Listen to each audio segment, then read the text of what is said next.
We are joined by an online, we got the online community in the building. We have people pulling up in Zoom and whatnot. So shout out to everybody that's here in the Zoom, all right? So what Melanin Mondays is this is a podcast that we decided to take off of the internet and start making it live, right? Because a lot of us live in Atlanta, but we don't live in Atlanta. And what do you mean by that? What I mean by that is we all came down to Atlanta with a purpose. We all came down to Atlanta to find our new community. We all came to Atlanta to tap into this network that we saw on Atlanta Housewives. I'm just saying. So what I know is that there's not a lot of places for people such as us that are on the frequency to like meet up and to politic and to network and to hear voices and to meet new people. So we put this together. This is a Black-owned propriety, a young brother by the name of Julius. Please give him a round of applause. And we actually started out Melanin Mondays in 2020, and our sister Tassili was the one that opened up the doors for us. Where's Tassili at? Mama Tassili, you here? Okay. So Mama Tassili is the one in 2020 who opened up the door. This is when it was a lockdown. This is when they told us we couldn't come outside and people was living through their phones and whatnot. And we was like, F that. You know what I mean? We gotta eat these punani wraps live. So it was the food that brought us out. And that was an earlier iteration of this restaurant right here, this cafe. And then we came back this year and we revamped it. So we here, right? And this is episode 10. We do this every 2 weeks and whatnot. But as soon as it get warm, we're gonna do it every week. Feel me? Because we know we in Atlanta, we like to come outside and whatnot. So we're gonna make this a very exciting venue for you to be at. The food is top tier. The music is top tier. Give it up for DJ Skywalker in the building. We got DJ Skywalker in the building. You know what I mean? And this is our in-house DJ. You know, she got the sounds and whatnot. I don't know if y'all heard earlier, but she was playing the guards, Brick City. You know what I mean? You got the catalog. You know what I mean? You got the catalog. We might do a smack battle before the night is over. I might challenge him to 16. Oh no, just playing. But for everybody who did not get anything to eat yet, I don't know what you're waiting for because you're missing out on the cuisine of the one and only Chef Pablo right there. That's Blue Pill, my twin brother, Chef Pablo. And he puts his elbow into it. You know what I'm talking about? I think he got somebody with 2 elbows cooking that food that he ain't tell us about, but yeah, he serves it up. And we have vendors in the building. Shout out to all of my vendors in the building. We got my good brother in the back, Jefferson, with the athletics, the world's first conscious athletic brand. And we also have our sister over there with her beautiful stuff. What's the name of your brand again, sis? I'm sorry. Winter, what's the name of the brand again? The Artifacts of Noon. Please check her out. She got what you need, y'all. And I also have some artwork right here. I'm an artist, you know, so we're selling some of our prints that you can put in your man cave or your tree shack. You know what I'm saying? So I don't want to keep talking. I don't want to, you know, I just had to make that introduction and get y'all familiar. Tonight, we are going to have a conversation that is going to be infused with healing. It is going to be infused with vulnerability. I don't think y'all may have never saw 2 men speak like this. I'm going to delve into the darkest crevices of this man's mind and ask him questions that, you know, we need answers for. This is the month of February. They say this is the month of love. So 2 weeks ago, we brought a sister on this stage who goes by the name of Six Goddess, right?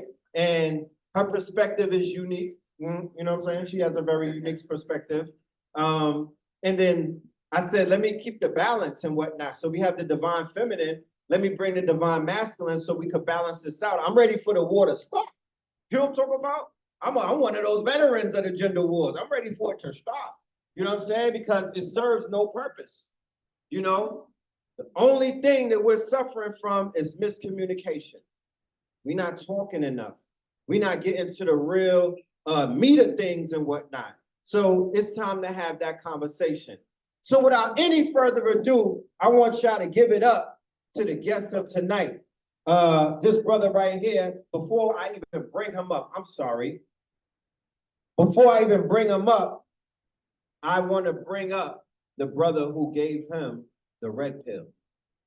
And it is only right that we welcome the brother who gave him his enlightenment so he could bring him up, okay? So without any further ado, I want to bring to the stage my good brother, the enlightener. Clap it up for him, please.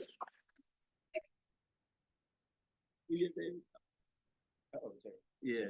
So Brother Jay English has a word. We want to bring Brother Jay English up, and we want him to bring on our good brother, Brick City. What's going on, y'all? Peace, peace, love. Thank y'all for coming out. This right here is my brother. I appreciate him so much. I seen him grow. And there was a time in 2017, right? We had a retreat. It was really my first retreat where I was teaching with my teacher. And I honestly was nervous, you get what I'm saying, doing what I do. And I do a lot of self-mastery work, energy healing, consciousness, tantra, all that stuff. Yes.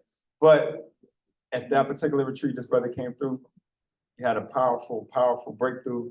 And after that, he just went on a wave, man. I just saw him become like a guru overnight. Like, it was just so love to see him teach people. And I'm from Jersey, he's from Jersey. Like, I haven't been in Jersey in so long. So like, for him even to be named Brick City, but it was so fire because it was like, yo, he's taking this light that we got and bringing it back where it needs to be. You get what I'm saying?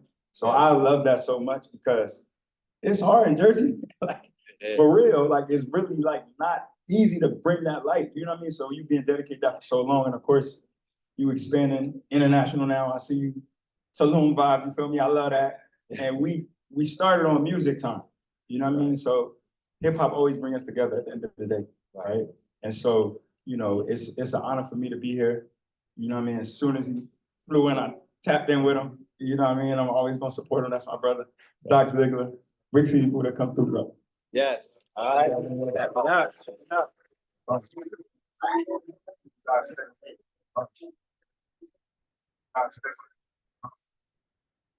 What up, y'all?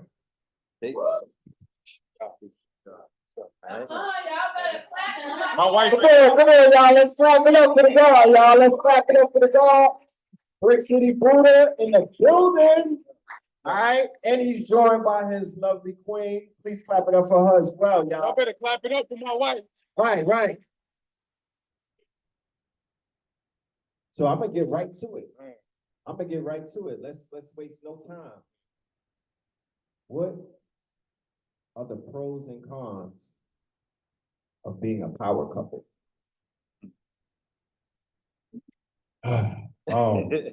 Before I even answer that question, this is like this is a nostalgic moment. Dope. Because last time I was in Atlanta, like my brother was saying, I was on my way to Tallahassee to the retreat. And I just posted it in my story. If anybody follow me when y'all get out of here, go check my story so you can know the stance is valid. Right. I got a lot of stain on the other side of myself, right? Right. I spent a lot of time in the streets doing a bunch of stuff y'all would never think I was doing based on who I am now. But I came to Atlanta the first time about 6 years ago. Okay. And I was here one day before I hopped in the car with somebody I didn't even know that took me all the way to Tallahassee. I could have been walking into a cold. I didn't know what I was doing, bro. I was on some vagabond shit. Like, can I curse? Yeah. You can say whatever you want. So I didn't have the money to actually get to the retreat, right. But I had done the 5-week course. Like, he threw it to me off the rip. Right. And I got so cool with the people in the Facebook group. Right. That two of the women, I always say I'm standing on the shoulders of so many different women. It's beautiful. Right. But they paid for my flight. They paid for my retreat. They just said, yo, you got to be here. Right. So I came to Atlanta and stayed with my homegirl for one day, and they came to Tallahassee the next day. And that one day I was here, all my hood niggas like, yo, you here? Right. So I'm at the 50 Cent concert, Rick Ross backstage, smoked out, I got an ape on me, right?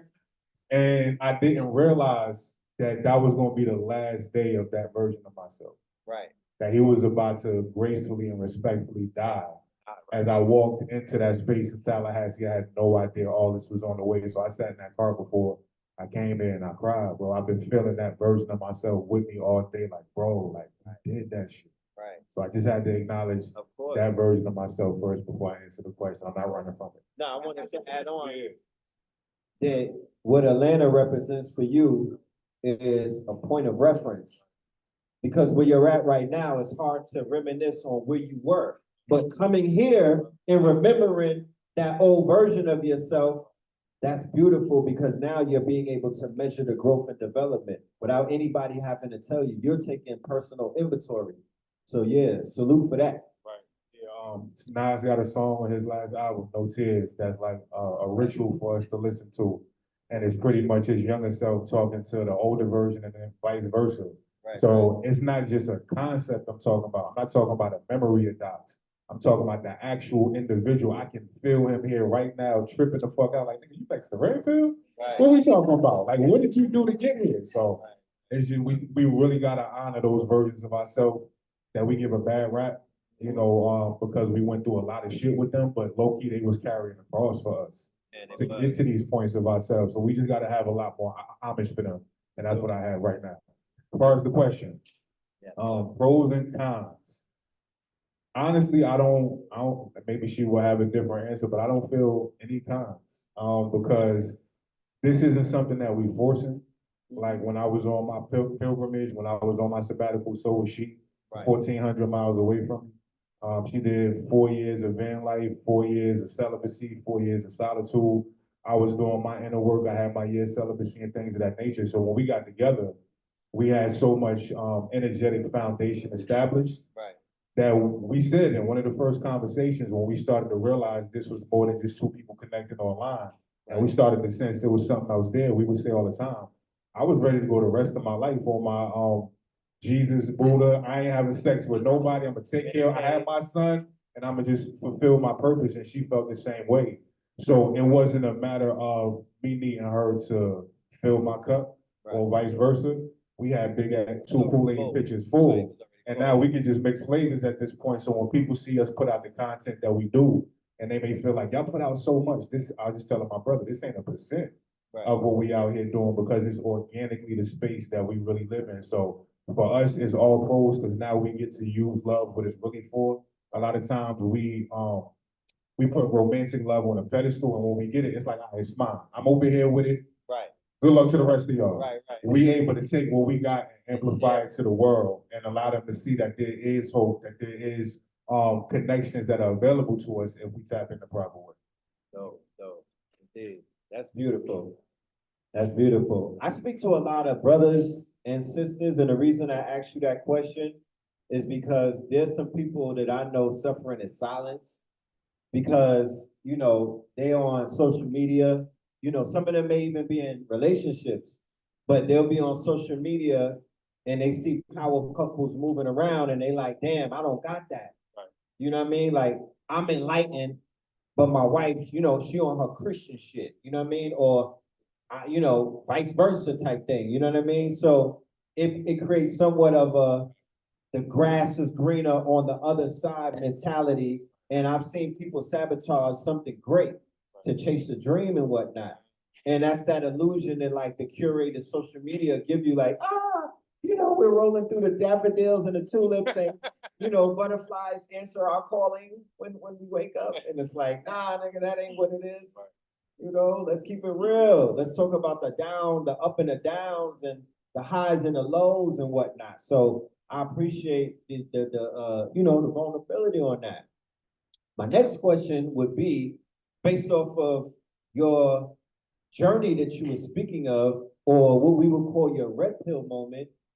What did you hear or what did you see at that retreat in Tallahassee that completely turned it on for you? Like, what was your eureka moment? So like I said, I watch a lot of scary movies, right? So when we finally get there, it was like an 8-hour drive through the backcountry to get to Tallahassee. And I know my brother, Right. but I haven't really connected with him in the flesh since we was doing music like 8 years ago. So I got what I needed to out of the virtual joint, but I'm walking up, they in there doing some chant, dancing in a circle, and I'm looking at like, bro, what the fuck am I getting myself into, right? But it was about a 3 or 4 day retreat. And at a certain point, we did a burn ritual. Like, and we was literally up, bonfire type joint. We was literally up from about 3 a.m. Sessions, classes to pretty much like 5 in the morning the next day, have 2 hours of sleep, come back, do it again. So by the last day, we did the burn ritual, and we was instructed to write down 5 things about ourselves that we felt like was blocking us from the next version of ourselves, right? And I just went through the ritual, I did it, and when I threw that piece of paper in there, we were singing some song, Kali, Burn It All, like I still remember this, the Indian sister out there, I was singing it, and at that point, bro, I hadn't cried in like 10 years. Right. I had been through so much shit, kidney disease, I was still recovering from being blind at that point, medical bankruptcy, rock bottom, bro. And in that moment, snot bubble shit was coming out. And I don't even know these people like that. I ain't care who saw me. I cried for like an hour. Right. And when we came back in and when we shared what we felt, of course, it's predominantly women there. There was some brothers there, but it was mostly women from all over the world. And as they was coming back in, they were sharing, you know, some of their journey. And almost every one of them, I just posted about sexual abuse today. That's crazy. Right. Every single one of them started to talk about how they had experienced some form of abuse, right? From all these different walks of life. And as I'm listening to their stories, this was the first time I guess my heart chakra was open enough to be able to feel what a woman feels. Right. And I felt their pain now coming through me. I'm sobbing again, right? Feeling what they feel. And in that moment, I got the download. You got to hold women's hearts, right? So at that point, I was like maybe 3 or 4 months into my celibacy. It was unintentional at the time. I just couldn't keep fucking on my ex because it was just too much damage. I was understanding energy. I'm not calling just some random stool. But in that moment, I knew why I had to go a year celibacy to really conquer this beast because of how many beautiful, elevated women I was going to be around and be a vehicle for their healing. I couldn't jeopardize that. I couldn't fuck that up. So that was the moment where I understood my purpose. Okay. Were you on any kind of plant-based medicine at that time? I threw my weed away. Because I'm like, look, I'm gonna get there. If it ain't what it is, at least I can smoke. That first night, I was just so touched. I'm like, you know what? I'm gonna throw my shit away. Wow. And then I went a long period of time not smoking. But at that point, you know, weed was the only thing. I'm no longer addicted to weed, but I had my first plant journey about a month ago. I never thought mushrooms was something that would resonate with me. But we don't close ourselves off to anything. And we was doing our retreat in Tulum last year, and a sister came out, and we just had a whole conversation about her telling us that she felt like mushrooms was calling us. Right. You know, we being polite, we not like, yeah, that's nice, right? We ain't doing the shit. But the message just kept coming. And we could have been on some high and mighty shit. No, we don't need that, we don't do that. Right. But at a certain point, I was going through certain things with my son's mother, and it was just a lot. And my herbalist, he was like, you know, I grow. And he's somebody that we trust. Right. So we was like, you know what? And he recommended, being that, you know, from all the pain I'm dealing with, my heart aneurysm, I call it a heart opportunity, right? But medicine will call it an aneurysm. My heart is enlarged because I took on so much shit that I'm still processing, even though I'm in this beautiful position. So he was like, I think this medicine can help you with that. And she took her journey first. I took my journey the next day.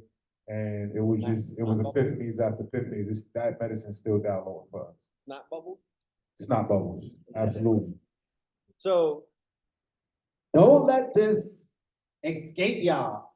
That we in Black History Month, and this is a black man that threw his fucking weed away. Like, clap it up for him. Like, the first black man to throw his weed away, goddammit. What the hell?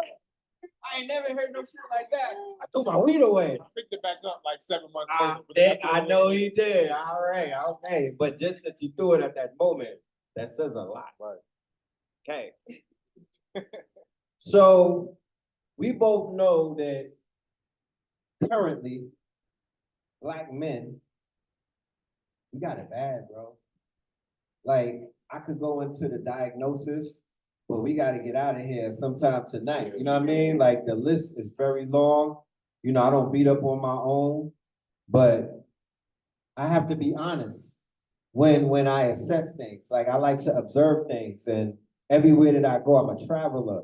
And everywhere that I go, it don't matter where I go, Miami, Texas, New Orleans, Detroit, Philadelphia. I went on tour this summer with the higher level tour, and I was hitting all of the hoods. We was hitting all of the towns that are like on that list of the worst states. Right.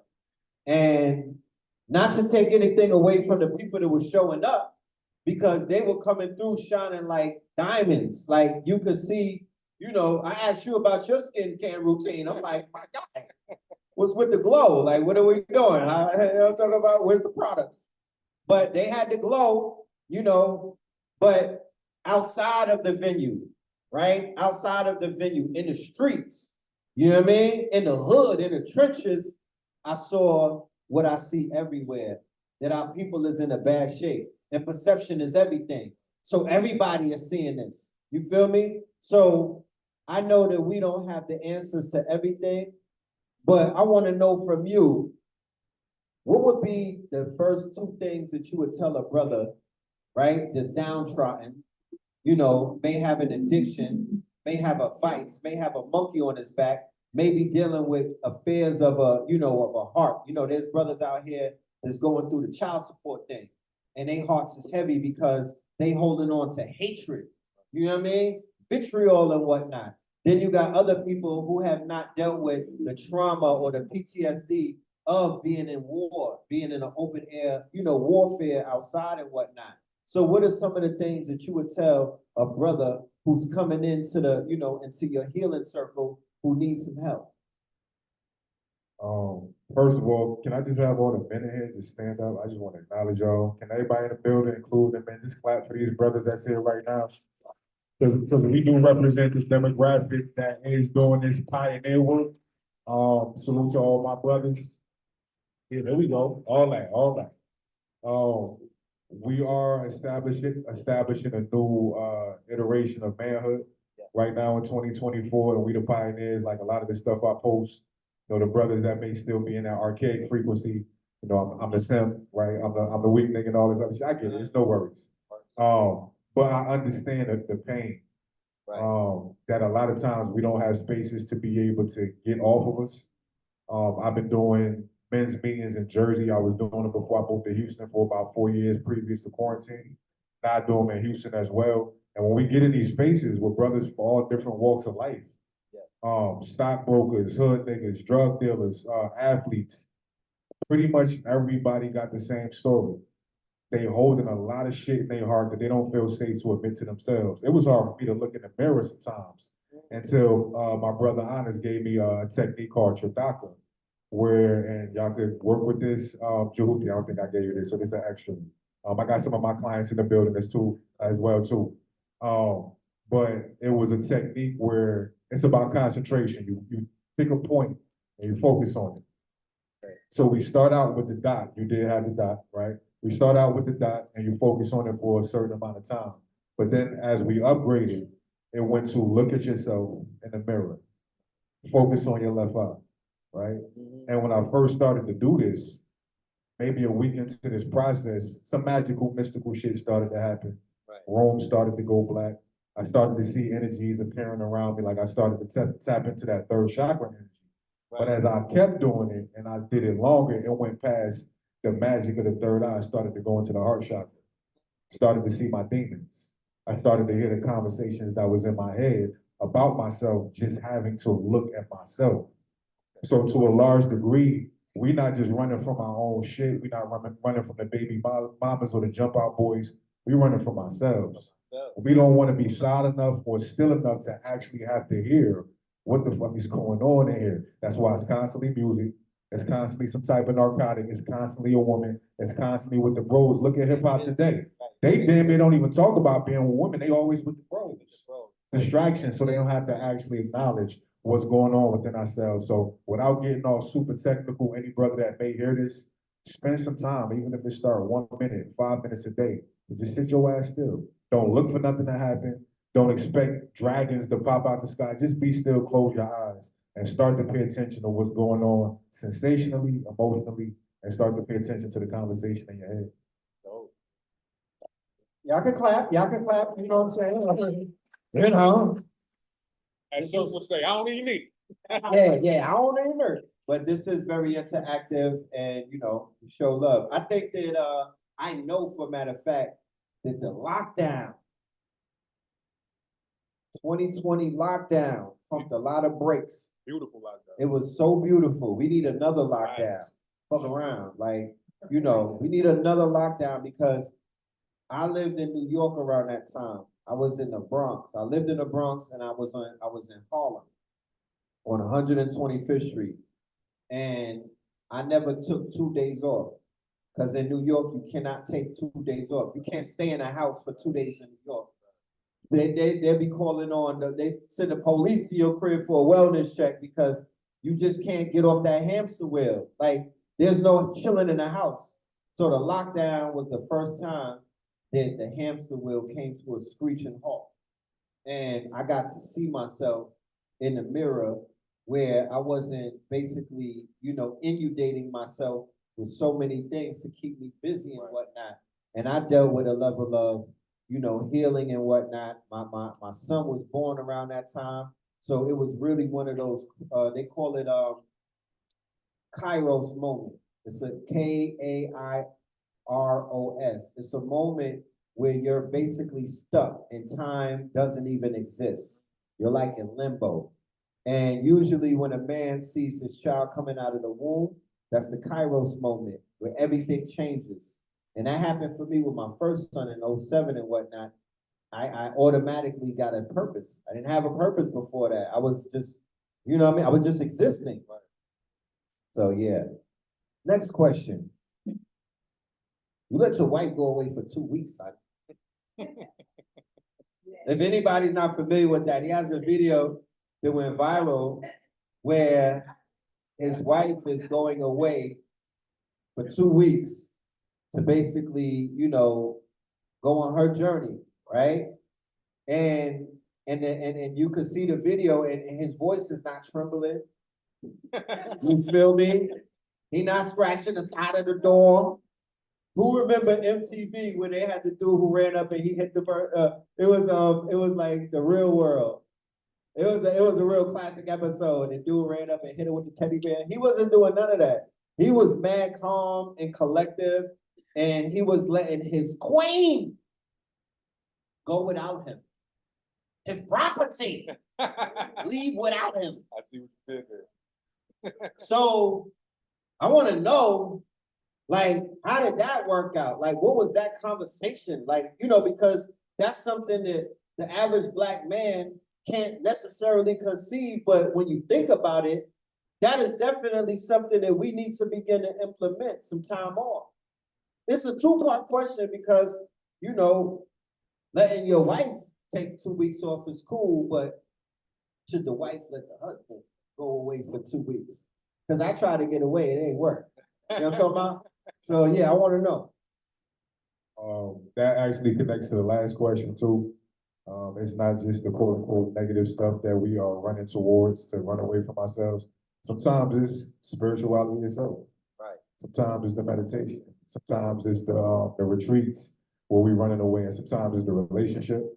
Like she said, I can't let her do shit. That's a grown ass woman over there, first and foremost. But I already know because that's a sentiment amongst men, and then especially when you talk about the spiritual community. Sometimes men who do the work to be able to exist in these spaces, we kind of almost think we owe something, right? We kind of almost think, well, I'm a god, I'm a king, so I'm supposed to be able to have 6 wives. I'm supposed to be able to tell my wife what to do, and no shade that anybody live. But being that I worked on my heart chakra first, again, my brother told me, everybody want to open their third eye from where? Nobody want to do that heart chakra shit though, right? And being that I did that first, I was able to start to recognize ways to free myself, and I never want to box anybody else in. That's why in a lot of my content, I may have polar or opposing views on the surface, but I'm really just sparking conversations. If y'all ever see me engage in the comment section, I'll never come at nobody. We'll have a healthy conversation, but whatever walk of life, do your thing. And one of the first things I told her was, I promise to keep you safe. No, I promise to keep you free. Excuse me, I promise to keep you free. Because freedom is what guided her away from alcoholism. She just was maybe 5, 6 years. 6 years clean. Y'all can clap it up for that. 6 years clean. And Doctor wasn't around for that. Brick City Buddha was not around for that. She didn't know how it existed. Who the fuck would I be to get in the way of that now that we connected? So when she say I need to go to Big Ben for 2 weeks, it ain't even a conversation. All right, see when you get back. Right? And now I got my time to even dive deeper into my solitude and what new aspects of my solitude has to offer this version of myself. She's about to go away again for another ayahuasca journey for probably like 3-4 weeks, right? Traveling abroad. So I have the same autonomy. You know, I go to be with my son in Virginia and Jersey, sometimes weeks and months at a time. And I think the core of it, like the pushback that I got from so many men, especially, we so energetically dependent on our partners.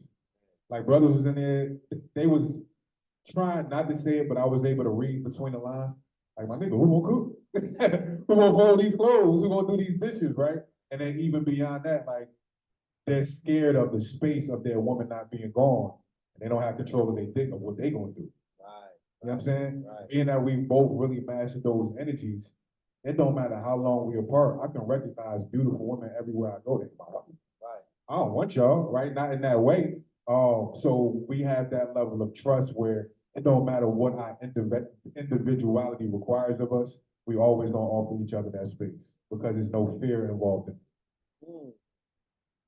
That's beautiful. That's beautiful. That would lead right into the next question that I would have about this concept, this perception that men have of ownership over women's bodies, right? And subtly, in subtle ways, like when you go and you do that marriage thing, it's almost as if like, I done gave her father some cows and shit. I own her. Cows and sheep some shit else. Facts, Dowry is real. Still going on. Yeah, you better give her pops a cow or a pig or something. You know what I'm talking about? Don't take the daughter empty-handed. But what would be the new approach, or what we would say the God body modern approach to these relationships where, we love our women, but, we have an understanding between both parties that there's no ownership over each other. I was just having a similar conversation the other day with one of my bros. And the way we perceive relationship is like real linear. Like you think, I get with this person, I'm now with this person.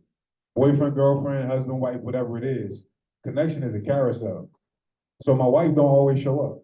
Right. Her husband don't always show up. Sometimes it's the inner child. Like my most viral post that's still going crazy is me talking about the fact that a lot of men feel like they are old sex whenever they want if they marry. And I was talking about the fact, it was some misconstruence there too, because I referenced it was a moment where I recognized her inner child was present. Some women took that as me saying, oh, that's the only time she should have the autism. That's not what I was saying. But we got to be able to recognize the multiplicity of individuals that's in that one person that you with, and how to do that dance and be able to recognize when each one of them shows up. And as you do that dance, now it's not just what Candace that I met needs. I'm meeting the child, I'm meeting the teenager, I'm meeting the one that was addicted to alcohol, and I got to learn them too. Right. I got to learn what they need and how to function with them when they do pop up. I don't know if y'all saw the movie Split by M. Night Shyamalan, one of my favorite directors, but it kind of talked about like the multiple, I think it was based on an actual case study. It was 23 different personalities in one person, and a lot of them was developed due to pain. And there was this one particular like alpha apex predator, if you will, personality that developed to the point where he realized, I'm taking all the pain of the other personalities and what they can't do with it. Right. He kind of became a superhero villain type of thing. Right. But he had to do that. He stepped into his power by being able to play with and acknowledge the different nuances in each version. So when I talk about shit like this, a lot of times men don't want to listen to the woman they got.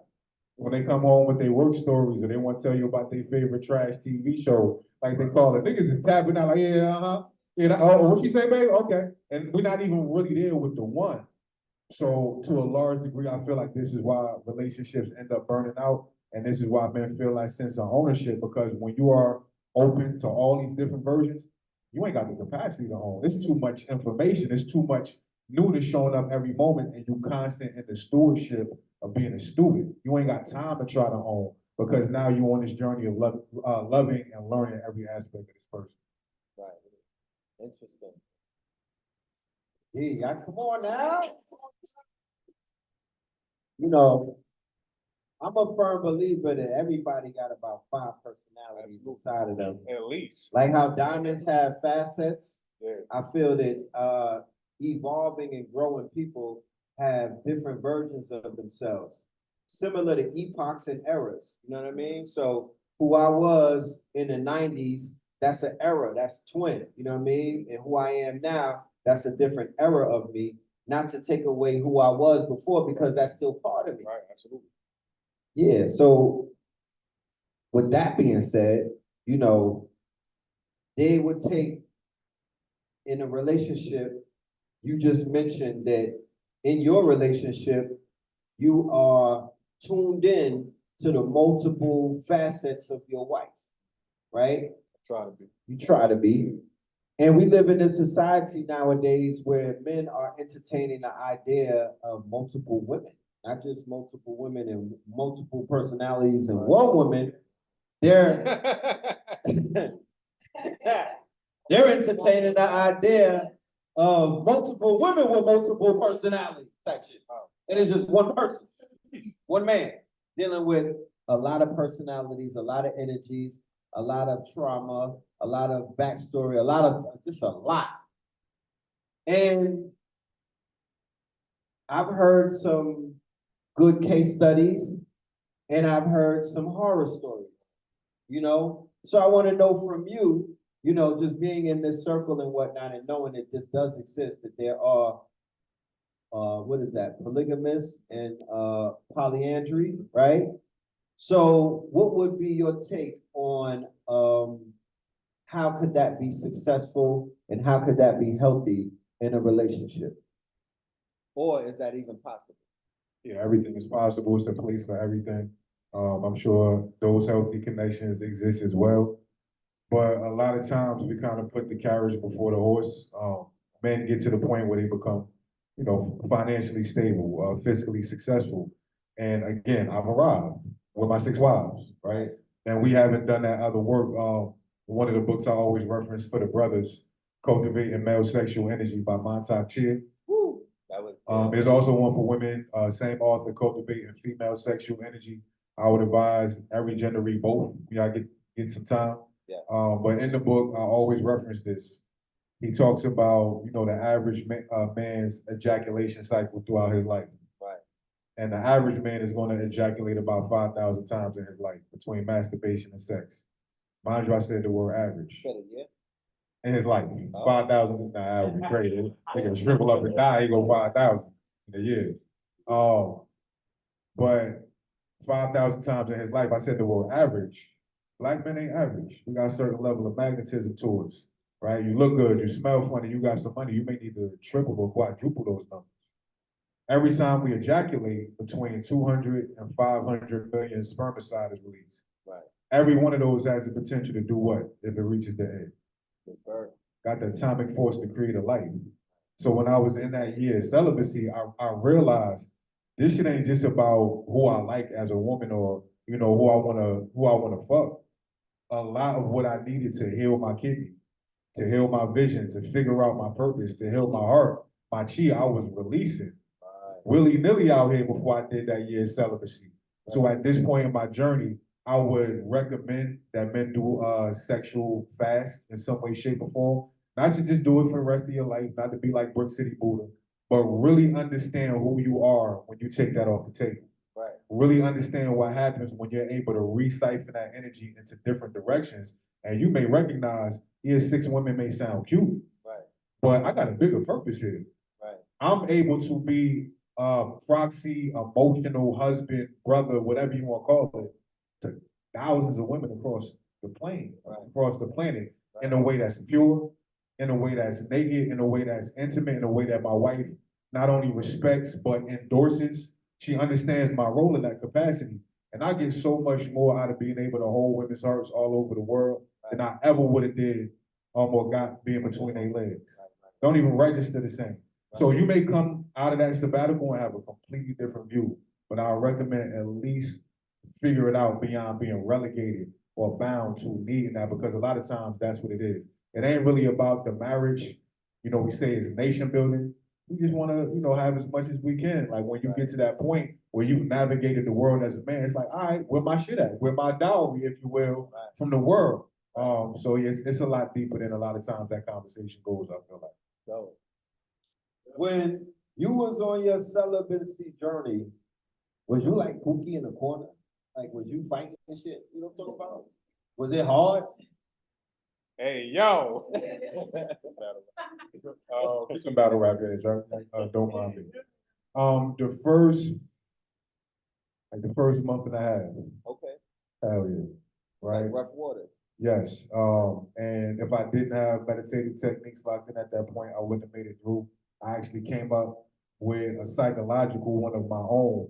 And a lot of it had to do because I was coming out of a 13-year relationship at the time, beautifully toxic relationship that ripped me apart and was the impetus for me going forward. A lot of times when I work with clients, it's usually a breakup of I always ask, why we here in this session? And at some point, it's heartbreak.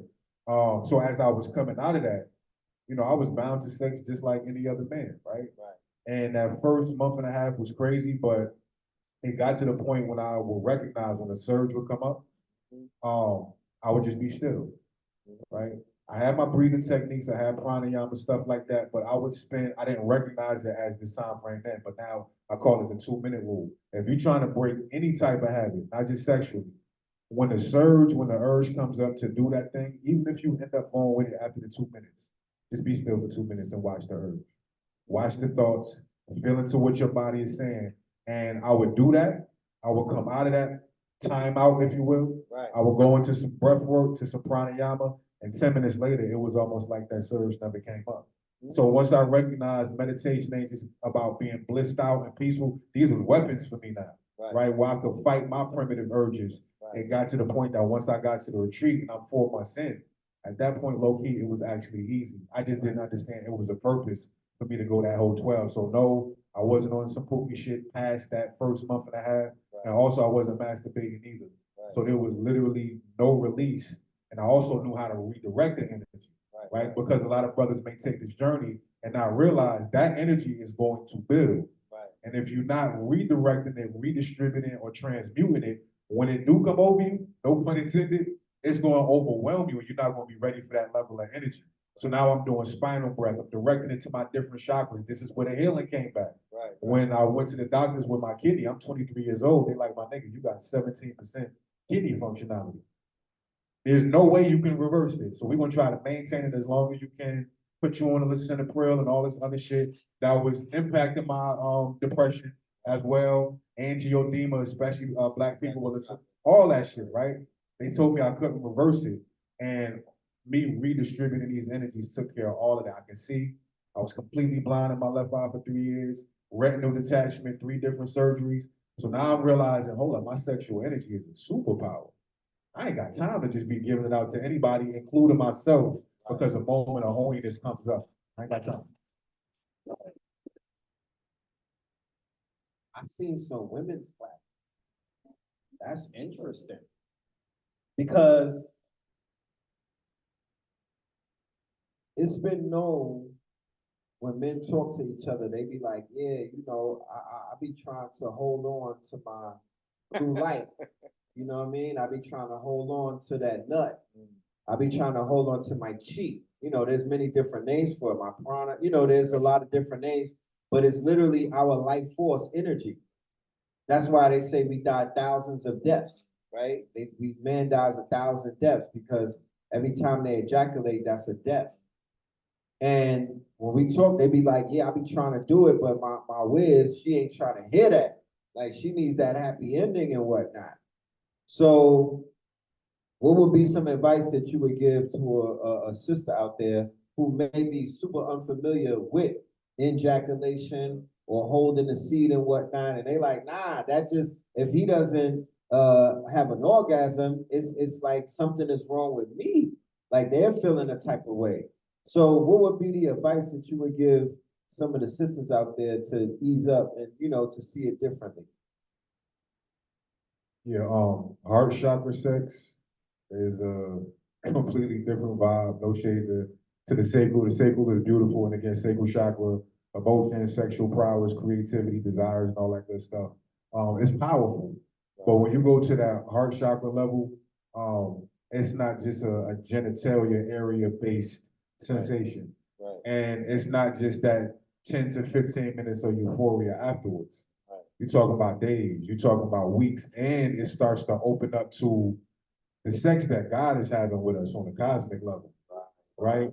The heart chakra is the Sanskrit term for it is anahata, right? Translates to unstruck, unbeaten. And when I first read that, I'm like, what the fuck do that even mean? But I had to like have direct experience of it to realize that that divine cosmic love that's on tap, waiting for you to pay attention to it, it don't need a stimulant.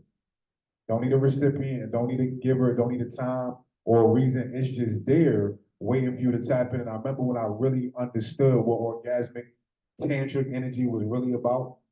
I was coming back from working out one day. This is like maybe a year into the journey. Most peace I had ever established in my life, and I had a forest like right next to where I lived at that time in Jersey. So I'm in the forest on my Martin Najee Ramba shit. 6-7 hours a day. I'm in deep meditation, physical fitness and all that. So I just came from taking a jog, right? And I come back to the crib. It's like a spring day. It's warm, but it's like a nice cool breeze coming across. And I'm chest naked, looking good. I got the little beads of sweat and all of that popping off. And I get out the car, and it was a moment where that low delicate breeze had just danced across my skin. And I had been doing so much meditation that I'm right. I'm sensitive to subtle energy, to Reiki, to prana. I love the term prana because it breaks down into pretty much smallest or first unit of energy. Going back to science class, we're talking atoms. So now I'm able to feel into the atomic structure of things. And that wind danced across me in a way where I froze. My eyes closed, door wide open, I'm low-key blocking people, and I tranced out for about 20, 30 seconds until I heard somebody honking the horn. I'm like, what the fuck was that? Right? When you're able to go beyond just busting a nut, if you will, physically, and start to tap into these levels, now it goes beyond your partner. And you expand to the love that's available to you in these faces next to y'all right now, in the breeze of the wind, in traffic, when your mind is saying, what the fuck, like, can y'all hurry up? And your heart is like, God is asking for a minute with you right here in this car. Let's get a quickie. Like, close your eyes real quick. You ain't got, all that shit comes alive to you. And now, even more so, you're not relegated to, the payoff, if you will, physically. That's deep. Y'all can clap it up. Man, I said that. Let me have getting it in with the, he was getting it in with the winning on the niggas, huh? Man, and to let everybody in the audience know, we will be doing a Q&A, because I know y'all got some questions and whatnot. I will not deprive y'all of being able to ask this young God some well-needed questions and whatnot, and to mine his mind. You know what I mean? There are a lot of brothers walking around with holes in their hearts because of the situation with their children. I got 3 children, and there was a time in my life where I had experienced the pain that I never experienced ever before. You feel me? And it was debilitating. It took me down. Matter of fact, where is Ali here? Okay, so I believe the year was 2013. And I knocked on his mother's door, Queen of Four. Clap it up for this brother right here, Ali the Great, the son of Queen of Four. right? And I was in Brooklyn and whatnot, and I had knocked on Queen of Four's door, and she opened up the door and was like, "Who is this?" She was looking at me like she didn't even notice me because that's how far gone I was. And she took me into her kitchen and whatnot, and she got me some products, and she did some car work and whatnot, and she poured into me in ways that I had not been poured into in a very long time, and she helped me get over the trauma that I was going through. You feel me? And she helped close some of them holes that I had in my heart that day. And when I left her brownstone, I was a new person. She put me back together, right? But everybody don't have a Queen of Four. Everybody don't got a door to knock on when they at the end of their rope and whatnot. So what advice would you give our brothers and our sisters that are out here suffering in silence? You feel me? Because of situations going bad with their progeny. You know what I mean? So what was some advice that you would give? Yeah, I'm going through that. My son is 5 years old. Probably just last week, my wife had to just hold me. I understand. It's all right. You've been there. You know? And it's dope, because I recognize now, like, if we don't have a Queen of Four, Right. that the pain itself is the Queen of Four if we know how to like really sit under that divine mother. Because my son's mother and my son are expediting my journey back home to myself. Right. My ability to embrace detachment. I think I told you briefly, my son was supposed to be in Atlanta. Yeah. My son's mother had been planning for maybe a year and a half before I even met Candace. She had told me I'm going to move to Atlanta with Marty. And for some reason, there was a calm about it. She thought I was going to wild out. And my spirit, beyond the human aspect of it, beyond fatherhood, it was just okay with it. I didn't even understand why. Right. So we had been putting things in motion for a year and a half. Right. And I meet this beautiful woman. We got purpose together. We built a house together. I'm in preparation to, instead of being in Jersey, I'm gonna be an 11-hour drive. I looked up everything, how much gas is gonna cost, 11-hour drive, plan everything. And a week prior, things changed. And I'm in Houston already. Not mad, right? There has been some anger I've been working through though. But at this particular moment, I can say there's no anger in my heart because I have been recognizing that. But what I realized in this journey, having to be separated from my son's innocence. Right. These are the years you already know. Like it's my only child, but parents tell me all the time, cherish these years. You're never gonna get this version of a child, the purity back. And I'm missing out on a lot of that. Right. But I understand that their souls have pacts to each other, where my son has to teach her certain things that if I was there, he wouldn't be able to deliver those lessons. That's right.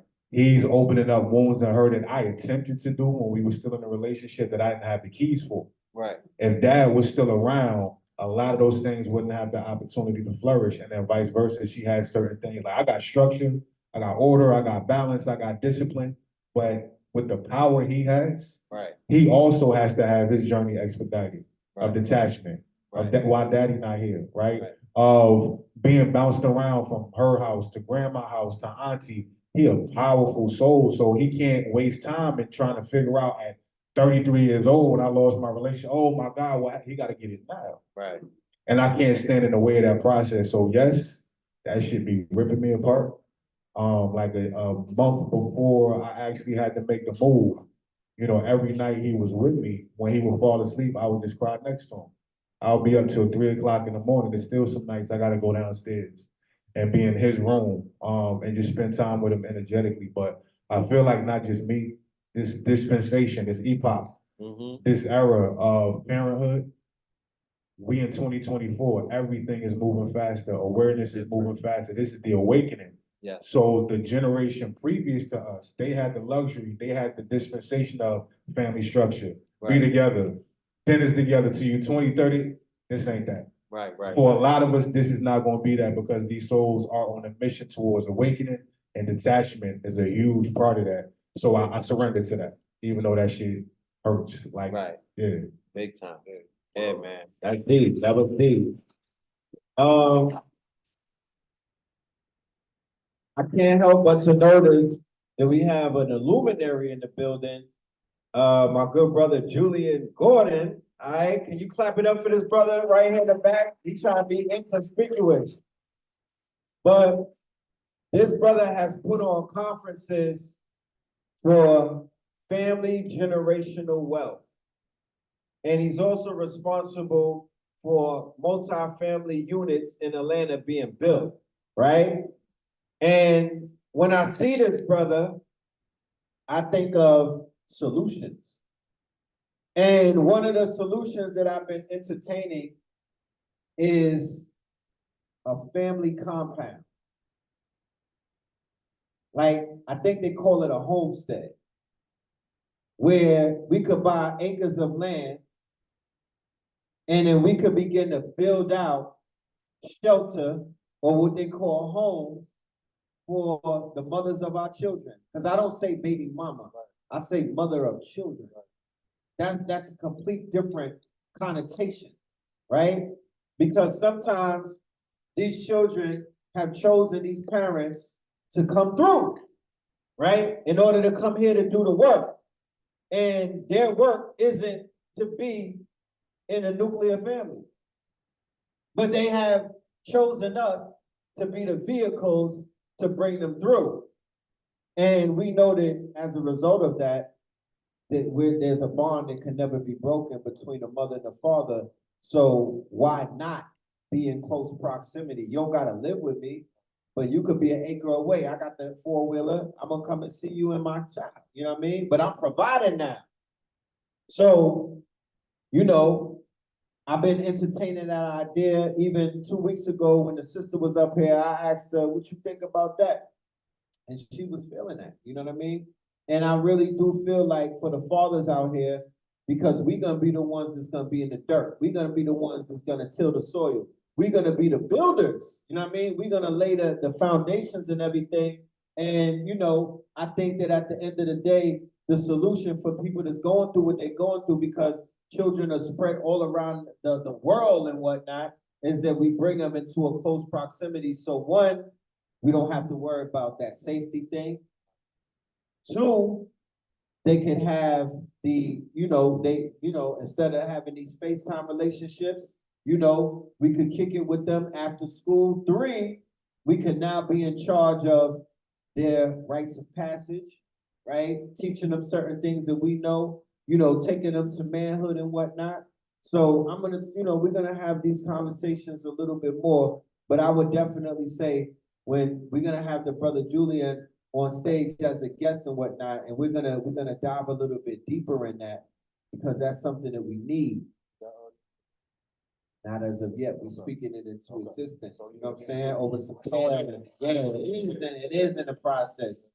So real quick, what we finna do is we're gonna take a little break and whatnot for about 5 minutes. We at the 9 o'clock hour, and then what we do when we come back from the break is that we do Q&A, and then after the Q&A, we wrap it up, and then we show love to the vendors. But right now, we're gonna show some love to the vendors.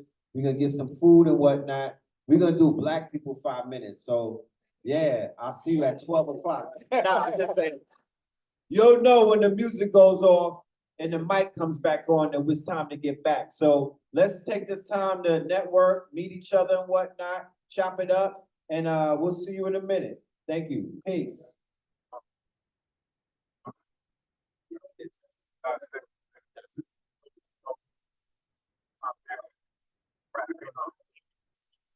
We're gonna be right back. We're gonna leave the music on so y'all can vibe out.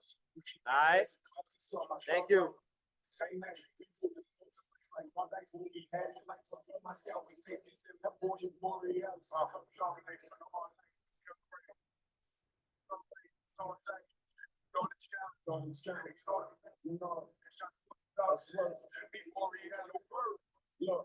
put the beat on, let it bump.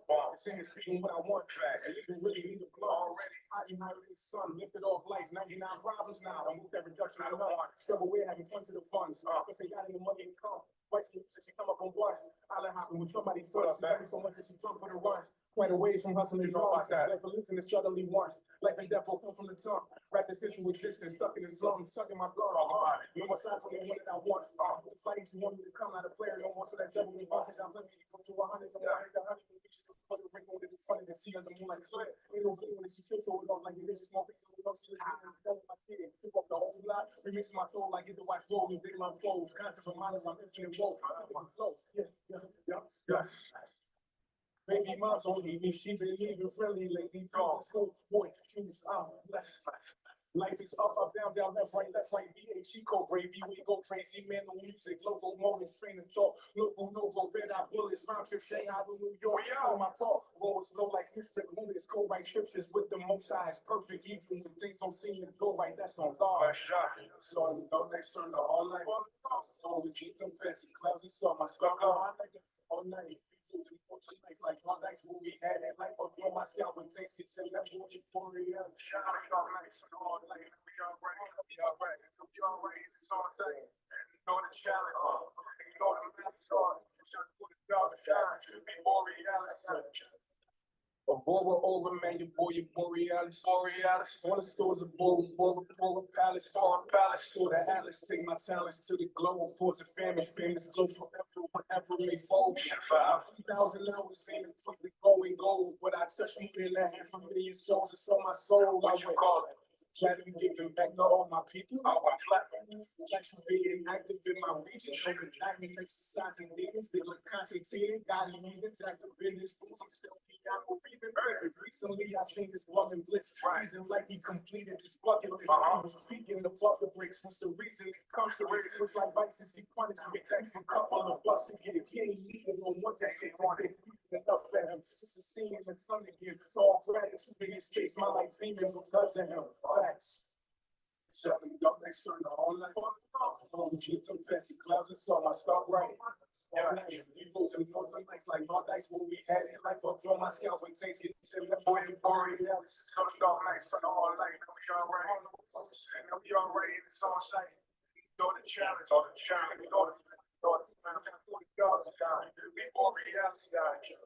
oh boy, we like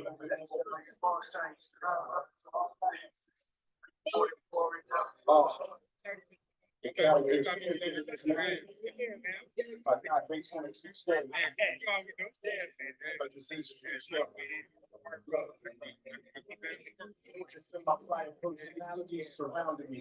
Without just seeing ghosts and those not even people together. That ain't good talent to call me.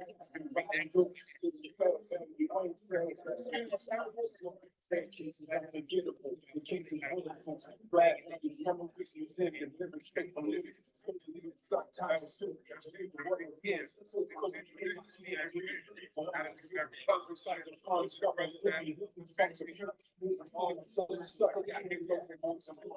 Like that shit.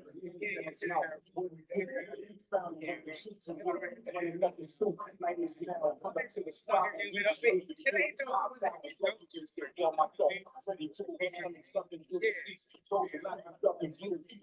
good. I was living this movie, but no more crack, but no more component was only beer.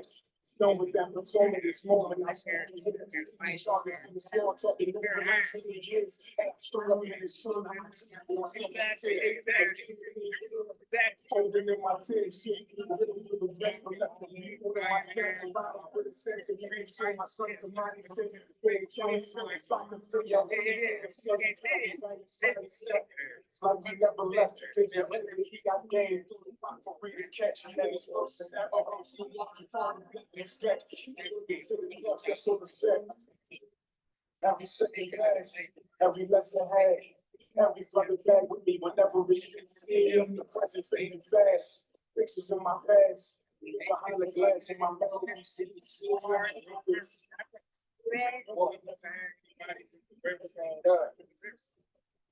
Present fading fast. Pictures of my past. Behind the glass in my memories.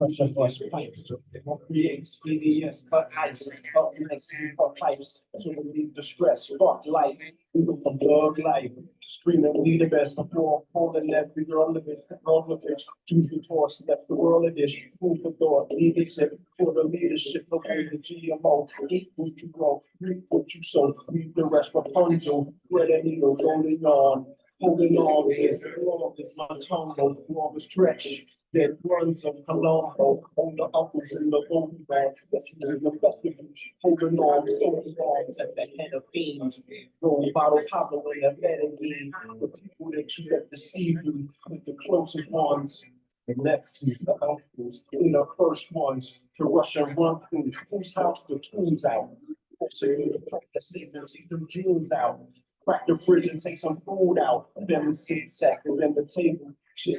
The same family kills. I came to label more horrors than family kills. The haters in the game can turn fatal. They change a name, but never change a label. Once you get labeled as able to carry out your hateful speech, and I feel it bring it straight to you. Chokes on me, April Fools. You can take the tool to make my bullshit. Who when they ain't the phones? That's why I keep the hero on me.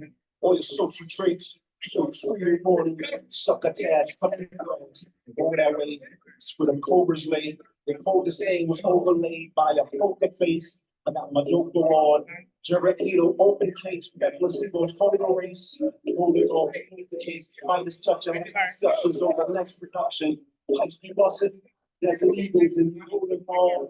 Yes, I'm just an angel of light, a stranger in the night. Entangle in the fight, the strangle in the life, the changing of the dogs, the rearranging of the cards, Dr. Strange in them foreign cars. Previous night cards, before they started shooting in them night cards, we had the cannon in the mark cannon, 3 5s in the 70s, knee high in the 70s. That was evidence in every prison, definitions like Debbie Fisher, heavy scripture. Cherry elixir, and every bar mitzvah, moving hand, niggas use the gram, just for moving grams, playing losing hands, niggas losing band, we in the music band, and they wanna stroke my ego, and vote my ego, then I spoke to people. I'm in Tucker, Hilton Russell, Billy Russell, Imperial Milk, with the silky ruffles. Sometimes being in a lustful state, to leave you with your structural taste. Maybe it was my lust for grapes, to solidify my trust for apes, to solidify my Dutch state, to solidify my trust in straight. Niggas put their trust in faith, got crushed like the Russian states. We Russian gates, American choppers with Russian plates. Money and violence, the Russian rape, the Russian minutes. Dracos and Draco, they touching kids. The young boys be wild and they touching ribs. They touching cribs. Baby boys, niggas stuck in cribs. Jody and Sweetie, their guns and their butter. Never get please precaution, putting favor for the fortune, the games and distortion. Smoking mirrors, coking mirrors, broken mirrors. The lames in their coffins. Switching lanes, how the chicken again, wearing my chain is in the portion. Smoking mirrors, home of the cathedral, home of the evil, home of the evil. Twin pillars, Gemini, the best 2 men since the criminal. Boaz and Jack Kim, know the legs like Eric being Rock Kim. Lost tribe, Bishop Bags like Lock Kim, left and right path like the jab of a Hopkins. As I sit up top, the hilltop, excuse me while I hill pop, listening to Jill Scott, wishing on my middle shot, cheering on my middle spot, lunch crew chronicles, Sun You comical, Jeffers in the point, especially New York. Experts in deflecting on the talks, flexing on the court stretches up north, breakfast with the pork. They want to bury niggas under your like chalk. The best with the fork. He was done sloppy, like breakfast up north. I'm reckless, we talk, let the session assault, with the gun lobby. Murder weapons get tossed, the cold case to be the nigga and walk, like Rose, city full of characters, like the story of OJ. No way you giving second chances like OJ. white and black and thrown in the can for the throne break. No, we still in Kansas. We ain't reached our final destination, y'all. Should be still in transit. You gotta use your brush or use your brush. This is still a campus. Yeah, we still command this. Classics in our 40, hit the hood. I can get a 40 in the hero with nothing but a sandwich. This is shorty, we at home court advantage. Follow protocol. And get rolled on like a bowling ball, sweet and sour niggas, throwing soft over. This is what I knew what I thought I told you all. Smart, dumb niggas frontin' like they know it all. Follow protocol, and get rolled on like a bowling ball. I would niggas throwing soft over. I know it all, thought I told you all. Smart, dumb niggas frontin' like they know it all. So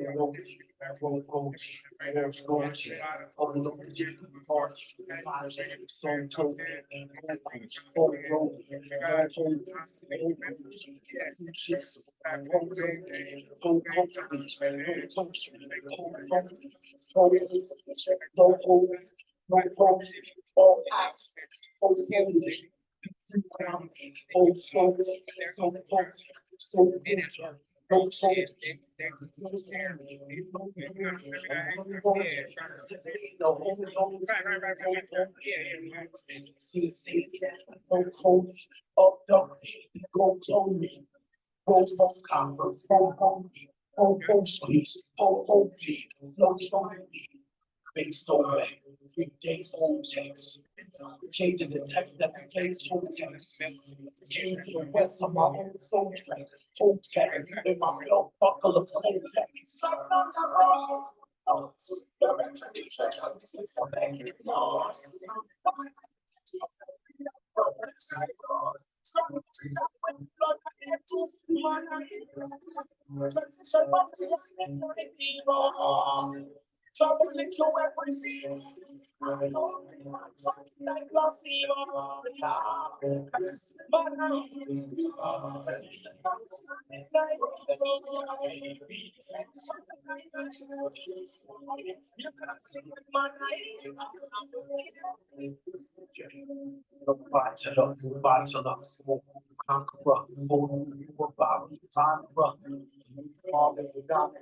God of us, Joshua, not just no harder than Mama John.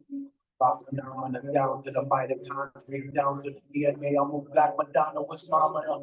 Black so conqueror. Wasum, the beauty, I shoot you drop with a top of the jungle. What the trauma with Rana, I'll copy me. I holler all the time, and the macho will shock the stock rush. I'm getting sexual, kangaroo. That's why I'm kangaroo sexual. I put the melody into a melody in a belly group. I put a seed from the vegetable on the melons.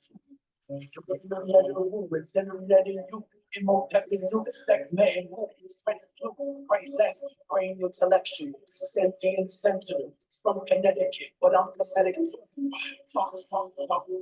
the head of emotions. That are in the mirror.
I've already outgrown and made amends.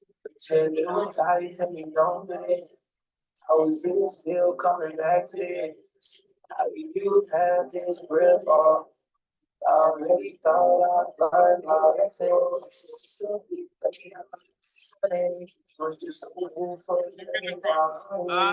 I need to terminate. Blue, he made it at 9. He just came back from 8 leave. After pick up once, he got the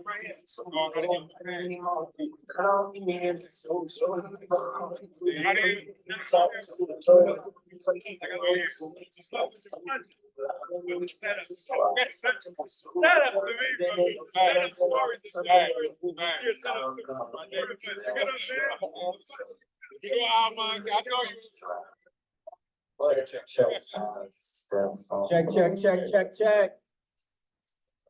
Check, check, check. Yes, yes, yes, family. We are back in the building. We are back in the building. I would definitely ask anyone who has a question to please come forward. I want to pass you the mic so the family on Zoom can hear you. For the Zoom family, we're gonna be asking y'all some questions as well, okay? We're gonna ask y'all some questions. We're gonna come to y'all in a minute. But first and foremost, if there's anybody in the audience that wants to ask this good brother a question, please come forward. Don't be shy. We all family in here. I'm talking about. Anybody? No one? Okay. Nah, just is there any questions from anyone out?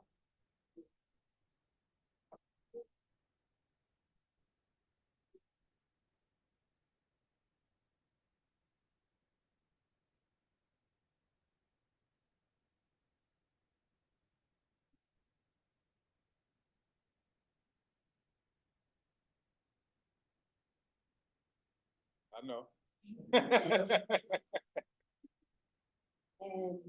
I really have a question. I just really want to thank you for bringing forth this high-level information that most of the time people have behind closed doors, if they're even having it at all.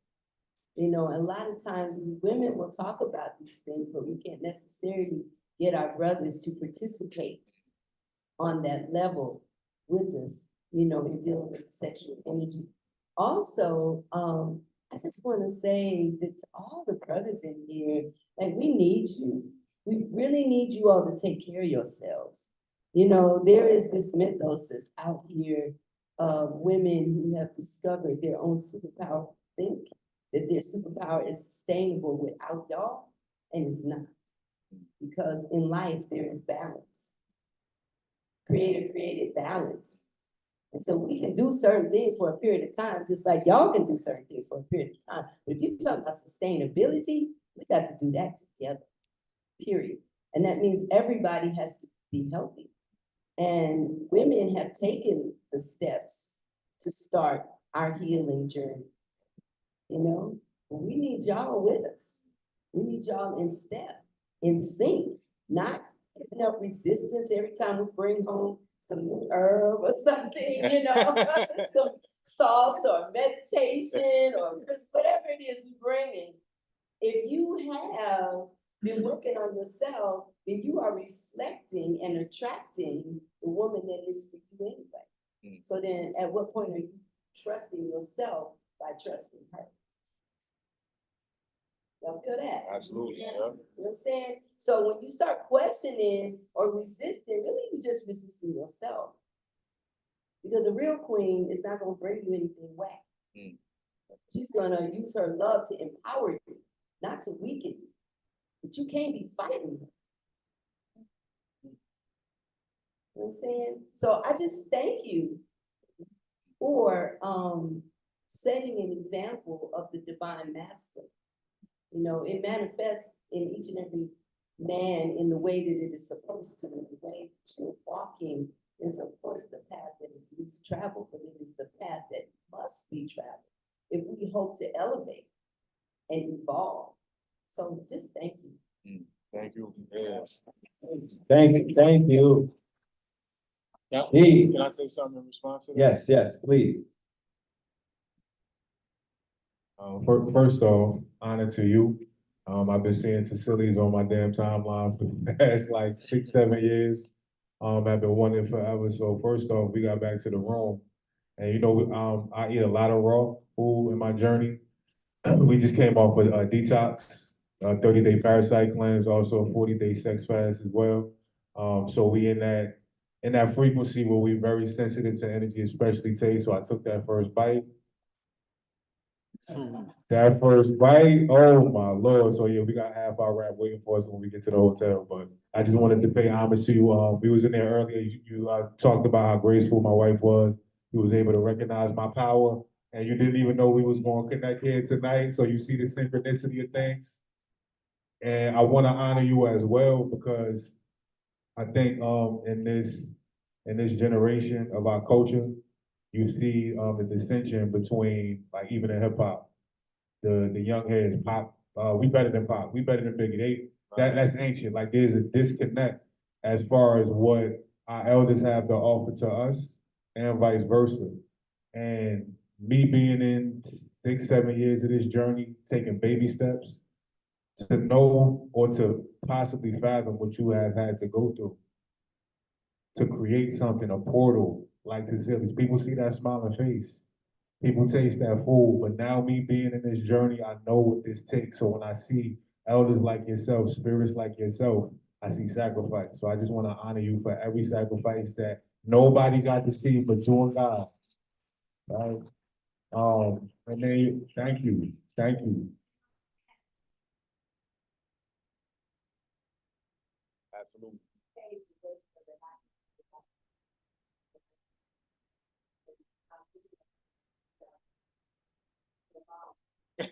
Oh yeah, Yes, absolutely. definitely.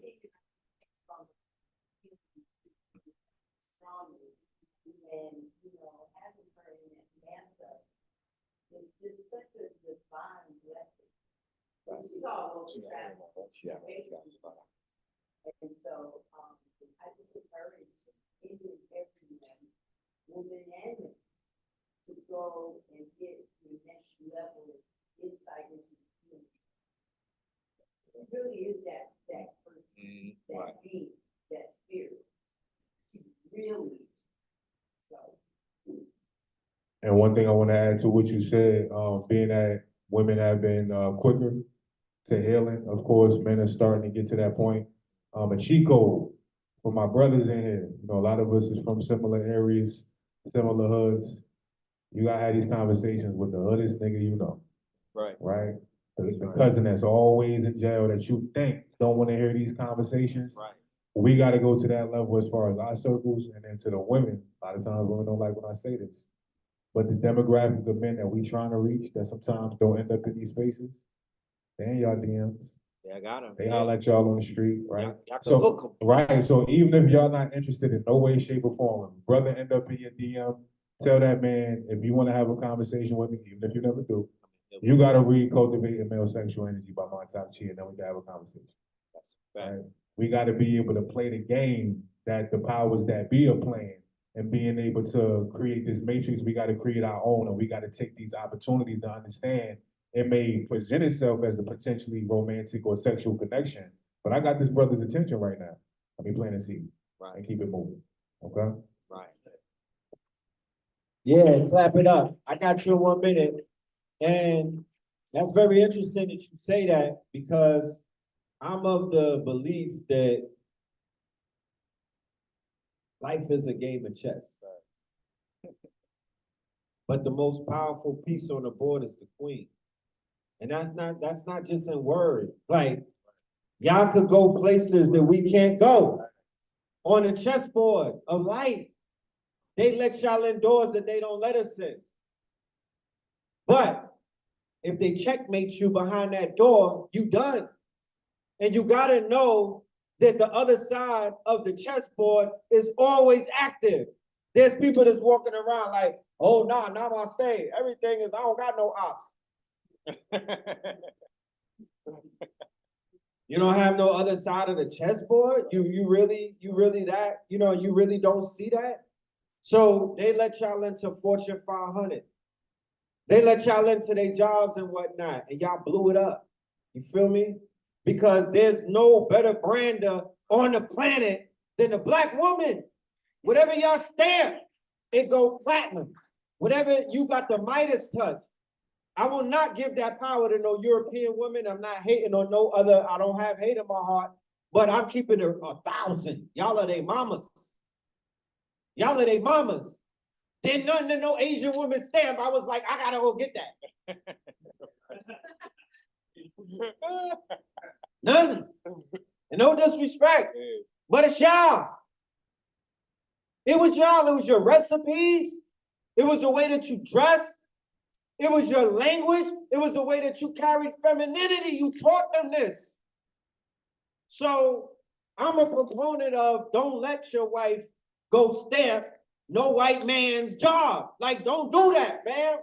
If you really who you say you are, let her stamp you. She should be branding you. You feel me? She should be calling she should be saying the name of your company, your brand, not y'all's. I made my wife the CEO.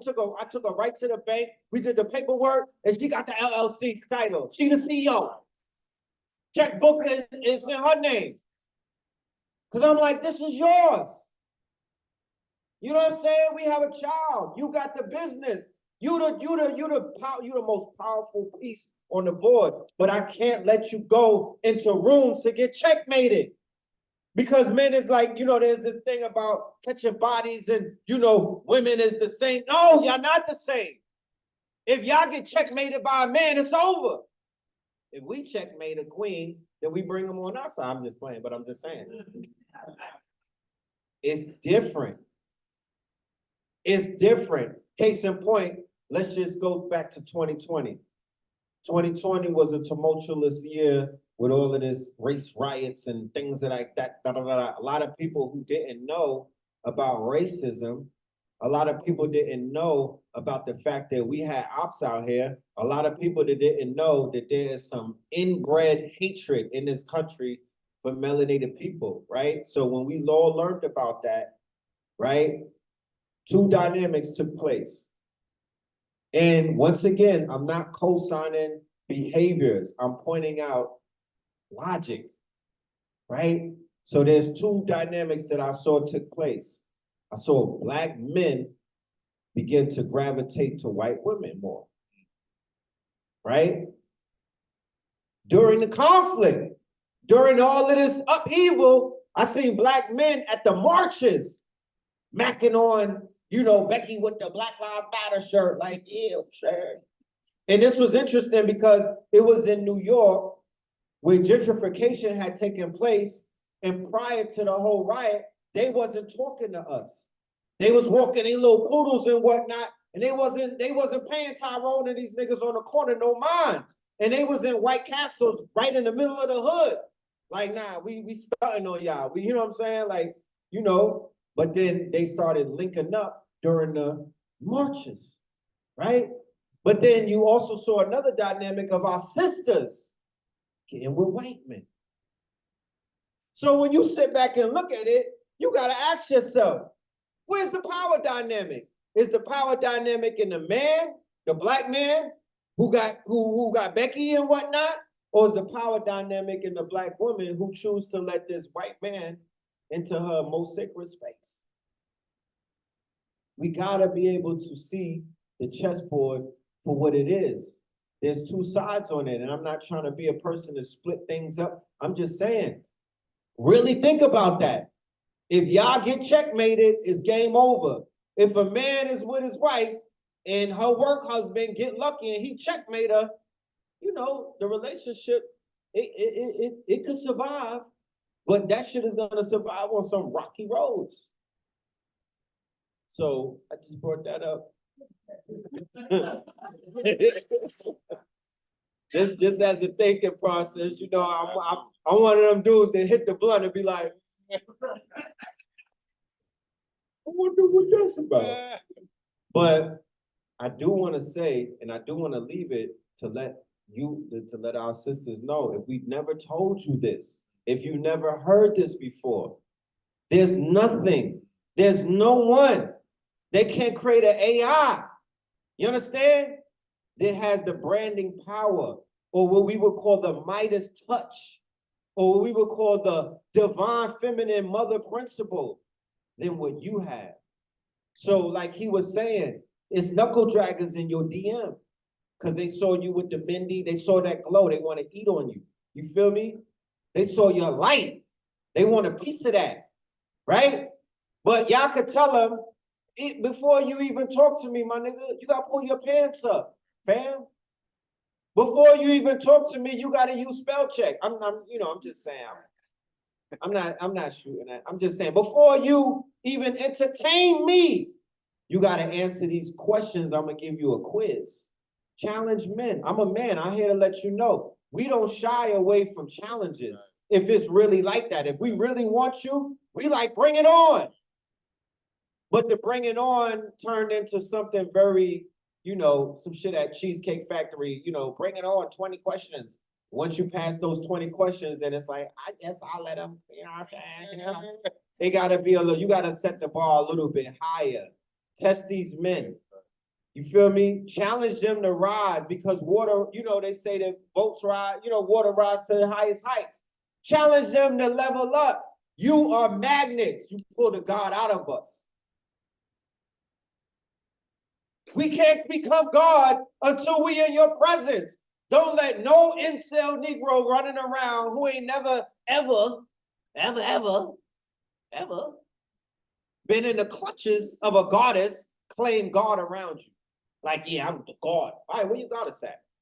Because she's the one that's going to let us know if you are or not. You understand? She's the one that's going to brand you. So know your power and claim that. Stop letting these people act like they got more power than you, because they do not. So when we work as a unit, we will really begin to see our true power. And to be honest with you, if there's any city to make it happen, it's not Atlanta. I'm just playing. It's Atlanta, and it's Houston, and it's like DC, Chocolate City, and maybe New York. But those are our centers of power right now, to whereas we can shake some shit up, but not separately, together. And it could be platonic. It don't gotta be smacking bellies, because shit get complicated when belly smack. We need to do a little bit of breathing first. You know what I'm talking about? So you had a question, good brother? Nah, get the mic. What's going on? My name is Djibouti. Peace. So my question is, so you talked about your healing your body, you're healing your heart, you're healing the space. So I guess the primary question is, what's the next level for you? And like by that, I mean, like, what's the next win? The win that, if nothing else changed, this would change everything, basically. And if in your answer, if you could possibly incorporate some of the technical aspects, or you talked about some breath work and such, tools you use. So if you could incorporate the process of manifestation, or the things that also needs to be healed, or whatever else to get to that win. Mm-hmm.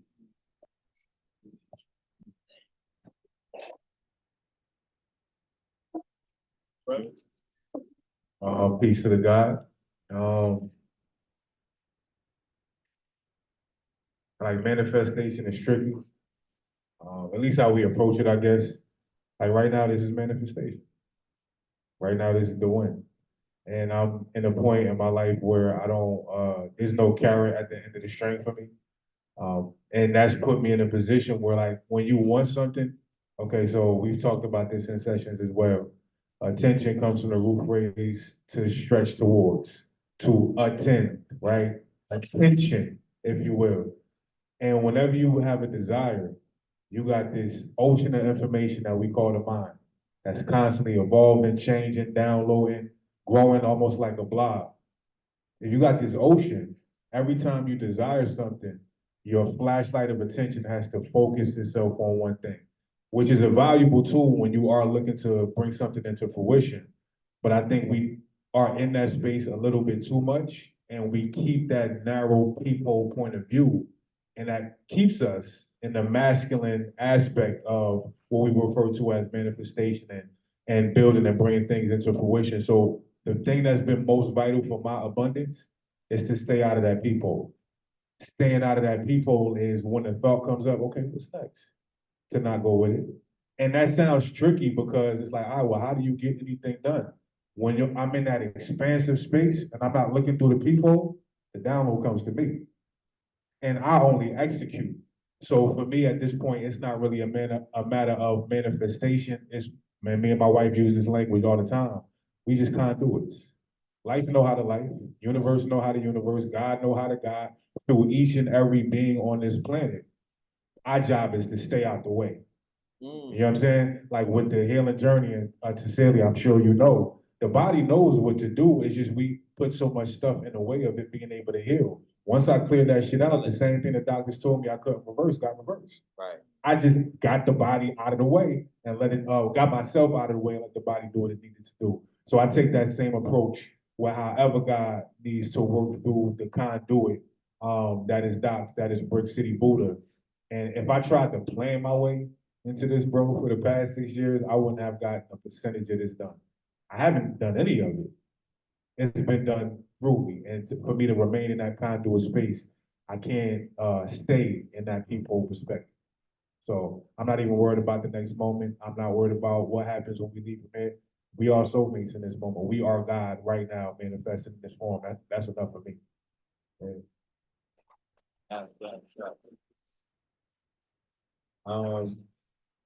Oh, yes.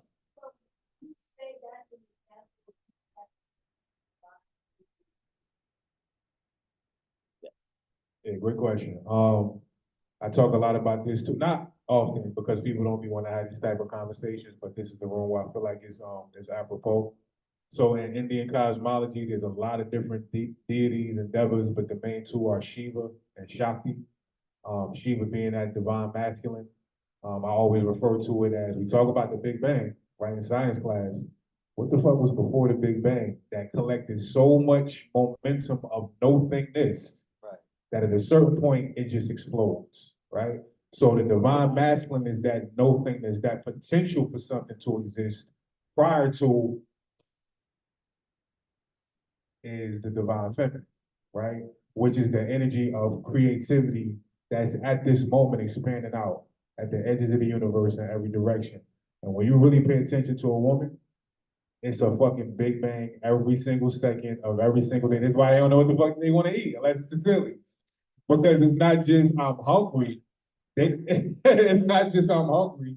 They thinking about the experience, the feng shui of the environment, all those nuances that the linear masculine perspective is like, we need to eat, utilitarian.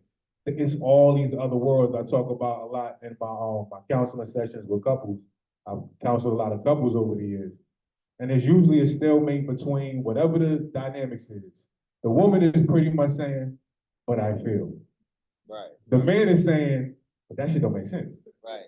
Right? Because the masculine is always about a computation and problem solving and linearness and all of that stuff.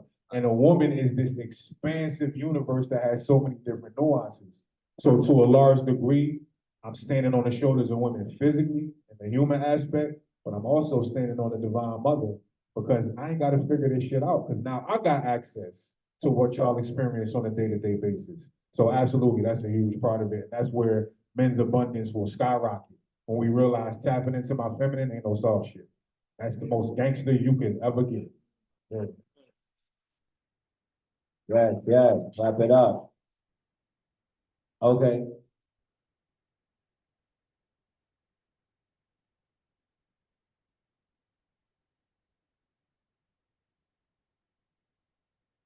Well, I love my community, man. We talk about real stuff, you know. So, man, I just want to thank you and congratulate you for reminding me as a brother that there's always further to go in the sexual, divine sexual energy journey as a conscious man. You know, I've been a massage therapist, licensed and certified back in 2013. So that's over 10 years, you know, so managing sexual energy has always been a part of my career, you know, in order to stay successful and to stay blessed, and stay trusted, it's always a level of sexual maturity. You have to grow every year, every instance, every situation, you have to learn from it and continue to grow. And that, of course, spills over into your relationship. My question is, before I go on about that, is, you know, could you also include some practical things that men can do? You know, because working out and meditating in the woods for 7 hours to get some sweat and get you just right on that nipple, so that you can just You was listening. go into a Tapped in. trance, you Tapped know, in. that may not be practical for a lot of men. Like me, I'm a Capricorn. You know, I need some clear steps and some order and some structure in order to arrive at my goals. But, you know, just because we're family, I want to share, I just came out of an urban monastery. You know, I had something I did 7 years ago when I was drunk, grieving my mother's death. I got into a little trouble. 7 years later, I had to turn myself in for it. Lawyer's like, oh, you'll get a month of probation, you know, whatever. The judge was like, a year. So I'm snatched out of my life just like that. And being in there, of course, you're practicing celibacy. And it was like forced celibacy, though. So you never taken a shower, you know, until you in there 6 months, and that water hit you. You finally found the right shower at the right place. The water's just right. It ain't cold today. And just you in this house. And when you're celibate and you're not masturbating and you're conscious and you're reading and meditating every day, I was really connecting with you when you said that wind hit you just right. But not to say too much. Being with a woman like Tasha, you already got comfortable on the sexual game, on your business, on your mind level, on your healing, your inner child. Everything has to be, you know, intentional and purposeful and a whole nother level, or at least headed in that direction. Showing and proving, man.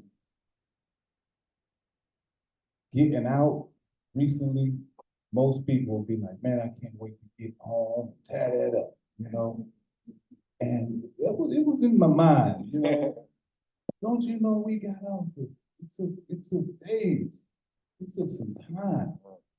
But what we thought we was gonna do, man, when we got together and we just held each other, you know, and it was a whole nother type of love. It was just like you were saying, I've never been able to articulate, right? So, but I want to thank you for being an ally in the teaching and sharing of the divine masculine sexuality. For the people that are not there, there's some practical Capricorn like I got you. structure.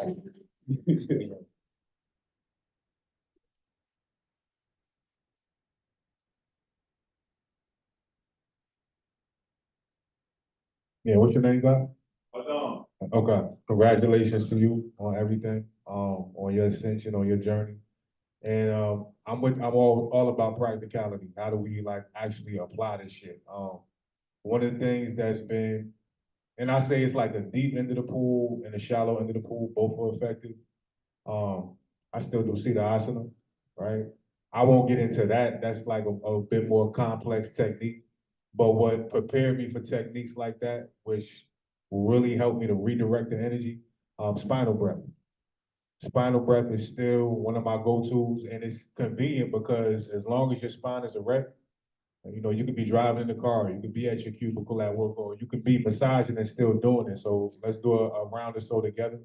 I want everybody put your feet on the ground. You're gonna have your hands on your lap, wherever you feel comfortable. Your spine is gonna be straight.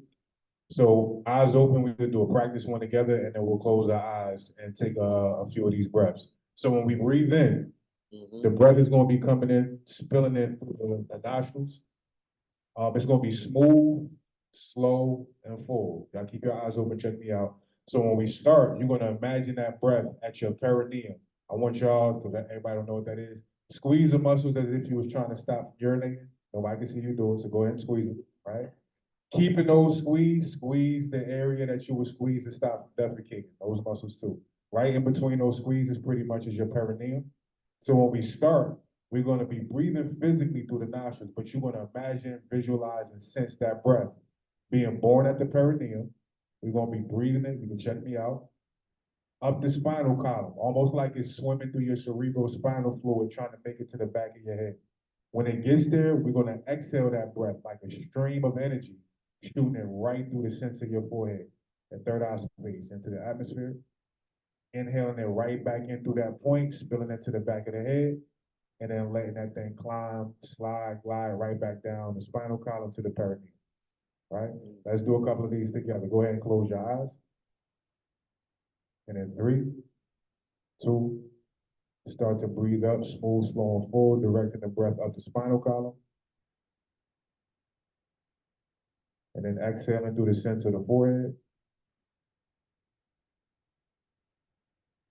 Pulling it back in through the center of the forehead. To the back of the brain. Exhaling it back down the spinal column. We're gonna do 3 more of these. Back up. Out. Through the forehead. Back in. Back down. On these last 2, I want you to go even slower, even more controlled, even more refined with your breath. Go at your pace. And let go of the idea that we at this event. Allow your attention to dive into the flow of this energy up and out, in and down. And on that last one, go as slow as you possibly can. Feel that breath almost turning on the lights of the vertebrae as it travels up the spine. Illuminating that third eye as it goes out, same thing in, same thing down. And then you can slowly open your eyes. So to answer your question, shit like that for hours at a time and do some things. You know what I'm saying? And that was one of the, shout out to my big bro, opened me up to that type of technique. And I was able to build on that and go to things like Sita Asana and Bija Mantra and like really doing maintenance and repair work on those chakras. Getting into my sacral outside and just talking about it, this is when things start to come online. Yeah. Thank you for that question. You said finding sex and other things. Yeah, I mean, we were talking about that earlier. Once that transmutation does start to come online, there's a few things that come with that too. There's less need for the physical exchange.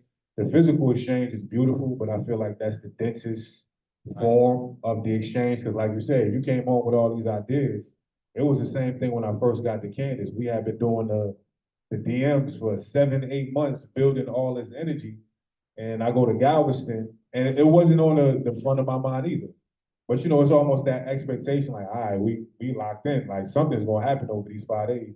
It wasn't until the last day. Nobody was stressing or pressing it. It just came naturally and organically. So that's one thing, you'll have less need for it.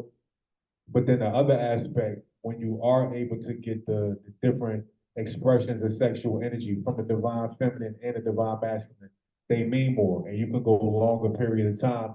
Like when we do have sex, the 40-day fast, people, especially men, feel like I'm depriving myself.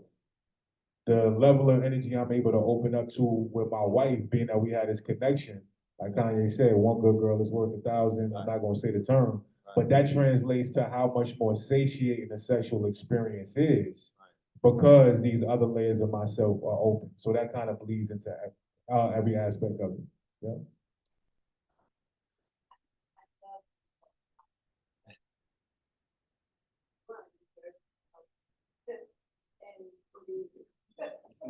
And 2, that's how the raw reality is. Absolutely. Right. Okay, people ask, oh, what's next? And I say love. But at the time that, the energy is channeled to me, I'm feeling it. And I just come out of a very hard breakup in the relationship. I was experiencing some meltdown, and I was just actually not past my suicidal grateful for what I had as a competition. But I knew it was more to life than it did, which is where I was. And so I spoke to my yoga instructor. So the breath and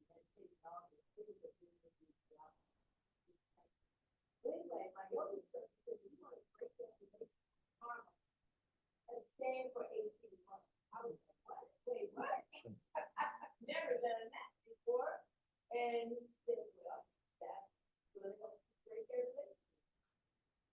So I said, okay, take it on. I also took on the challenge of being involved in this for a year. I was also challenged by him to take on my daily yoga on a whole nother level. I would do it, but I would do that. And close to every single day. And so I just took it on. And being a passionate person, I had to be able to channel my sexual, sensual ability, trying to take sexual ability, transform it into sensual ability, and I had to transform that into creative ability. And that's what that's when I tapped that into. I wasn't focused on the nutritional things, but I was already, so I was already buying. I already put myself on that level. What I focused on was healing with color that corresponded to my child. It was the food that spoke to the color. They said, this is what I would do. But if we was this and that right here, and that's how the night came together that way during that time. And so, you know, look at my menu, you know, I have fun about the big names, but that's fine. Right. Absolutely fine. So, you know, I can say that we have the opportunity to take that as you said, not only feel like this, but we can feel for it. Yeah. Yes, man. I gotta give it to him. Yes, sir. I have a question. I think the conversation is really beautiful, and I also know that when people come to hear someone speak and they ask Q&A, it is to be able to take some of the lessons, some of the gems, some of the tools back home with them. Conversation is beautiful, but we also don't want to waste words. So one thing that I know that people struggle with is the aspect of the humanness and then the aspect of the soul known. And so what happens is as humans, we feel everything and it feels real even when it isn't. There's an aspect of life that feels so true, like we are in it, like it's the end of the world, like the pain is so debilitating. And then there is a soul knowing that none of it is real. And so one of the things that you and I practice is the scream. And I think it would be really helpful if before people leave today, they have a tool that they can actually take with them and actually be able to implement into their lives. So can you explain to them the aspect of the screen and how they can implement that in everyday in their lives? That's definitely my wife, because you know what's funny? I was just about to do that. To that, that's crazy, so you're on point. Atma Vichara, the process is self-inquiry. Y'all can look this up if y'all got your phone. You can type it in your Google search, save it for later. But it's pretty much the process of self-recognition. Not at the layer of your humanness, not at the layer of your identity, your name, but it's your ability to watch your thoughts, to watch your mind without the perception that it's yours, right? And when we talk about that divine masculine and feminine, this is the first sex. The universe is mental. Right. It was a thought of God that created all, that is still creating all, one thought, right? So out of that thought, right, Heru, all these Hermes, all these different things are depictions of that one burst of divine curiosity. And I always say this too, and we are God, right? But if you in your total God nature, right, you have the potential to do and experience anything, but you can't, like in nothingness, you can't recognize yourself. Like you need a mirror, you need something to project to be able to perceive how great you are. There's no perception in nothingness. So that divine feminine is almost God's attempt to look at himself, herself, itself, right? And recognize his greatness. So the process that I'm practicing right now, I've been doing it the whole time. There's never a time I'm outside of meditation at this point, because I don't gotta wait for a technique. I don't gotta wait for spinal breath. I'm not even as deep as I used to be into the technical aspect of it. I still engage it, right? But the main mission now is the recognition of the witness behind the thoughts, right? And the screen analogy, Rupert Spira uses this a lot. Y'all can check him out. A lot of the different yogis use this. But it's pretty much like when you go to the movies and you're watching this film and you get caught up in the characters, you get caught up in the storyline. Does anybody ever remember the fucking screen that the images are being projected on? Have y'all ever remembered there's a screen underneath that? You see the projections as the reality of the movie, but the most real thing is the screen behind it being projected onto. So consciousness, your God nature, that nothingness is the screen that right now is having plastered across it, Melanin Mondays. This scene will end, you will go get into your car. The projection, the movie will be you driving home. All of the scenes are gonna constantly shift. If you can start to pay attention to the screen itself, now it don't matter what scenes are projected. When you watch a movie and it's a scene of a fire, does the fire burn the screen? This is where you literally are able to be a dual citizen and enjoy the human experience and be pissed off by it and frustrated and all this human shit. But simultaneously in these moments, you have awareness. This is the peephole. This is just a passing scene of my infinite, total, eternal nature. Even words like this can't break it down because it's beyond language, right? But just starting to pay attention to who the fuck is listening to this voice. Who can hear that? Right. Who can, like I do an experiment with my clients. I did it with Yehuti, where I tell them to close their eyes and I give a word or a name. And I have them pay attention to the associative thoughts that pops in, right?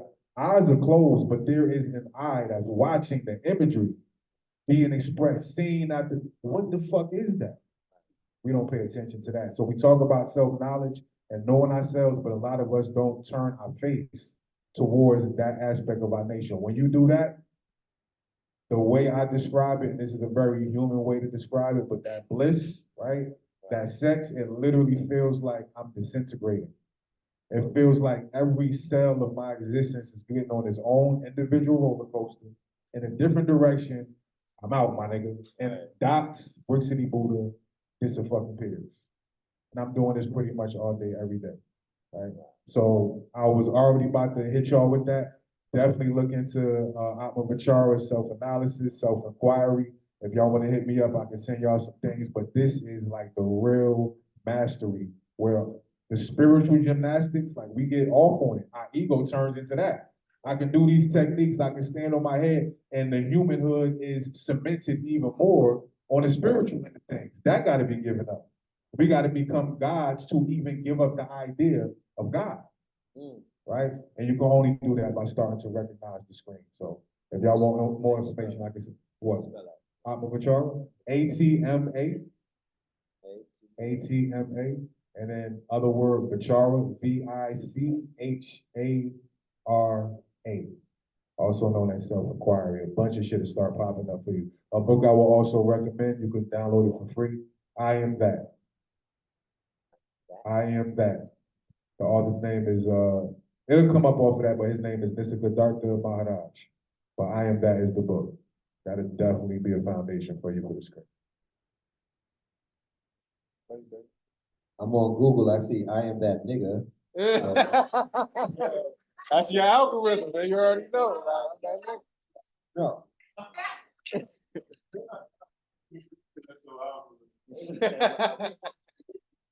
All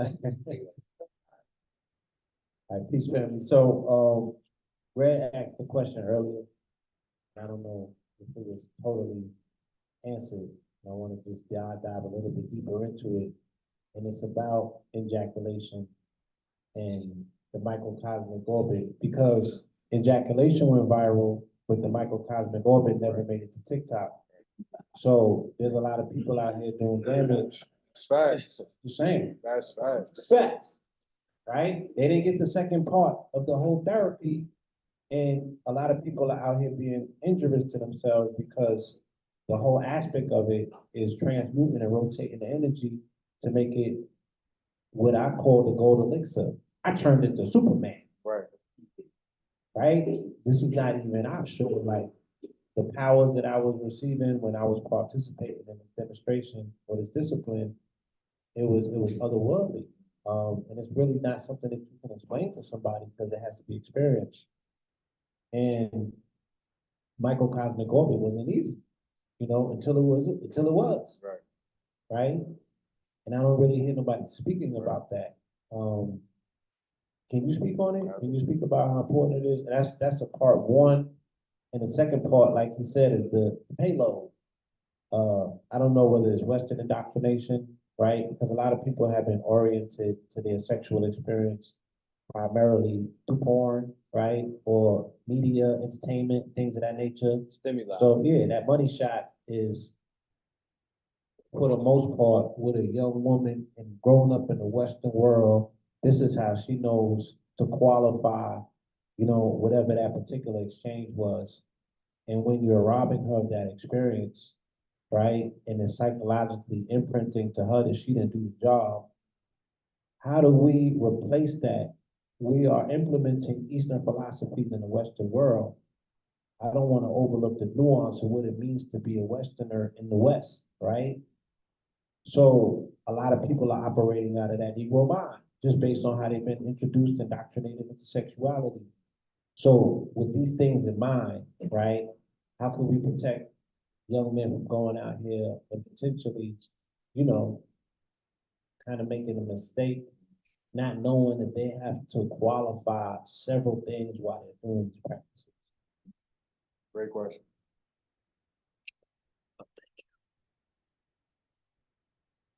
Thank you.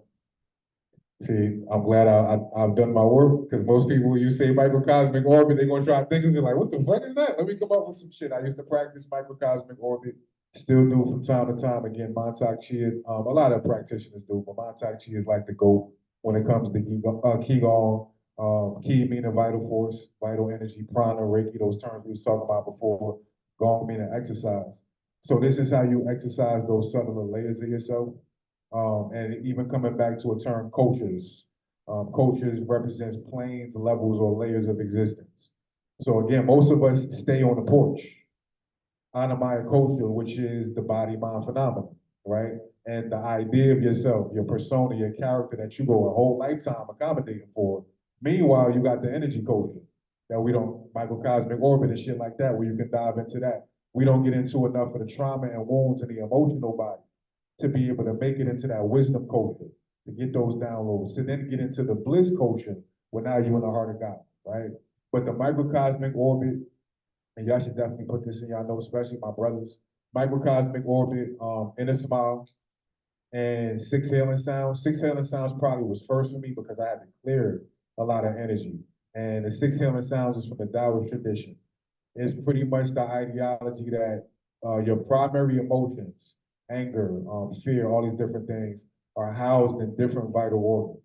So case in point, when I'm working with a client and they may have an emotional outburst or surge and they trying to talk through it, we stop.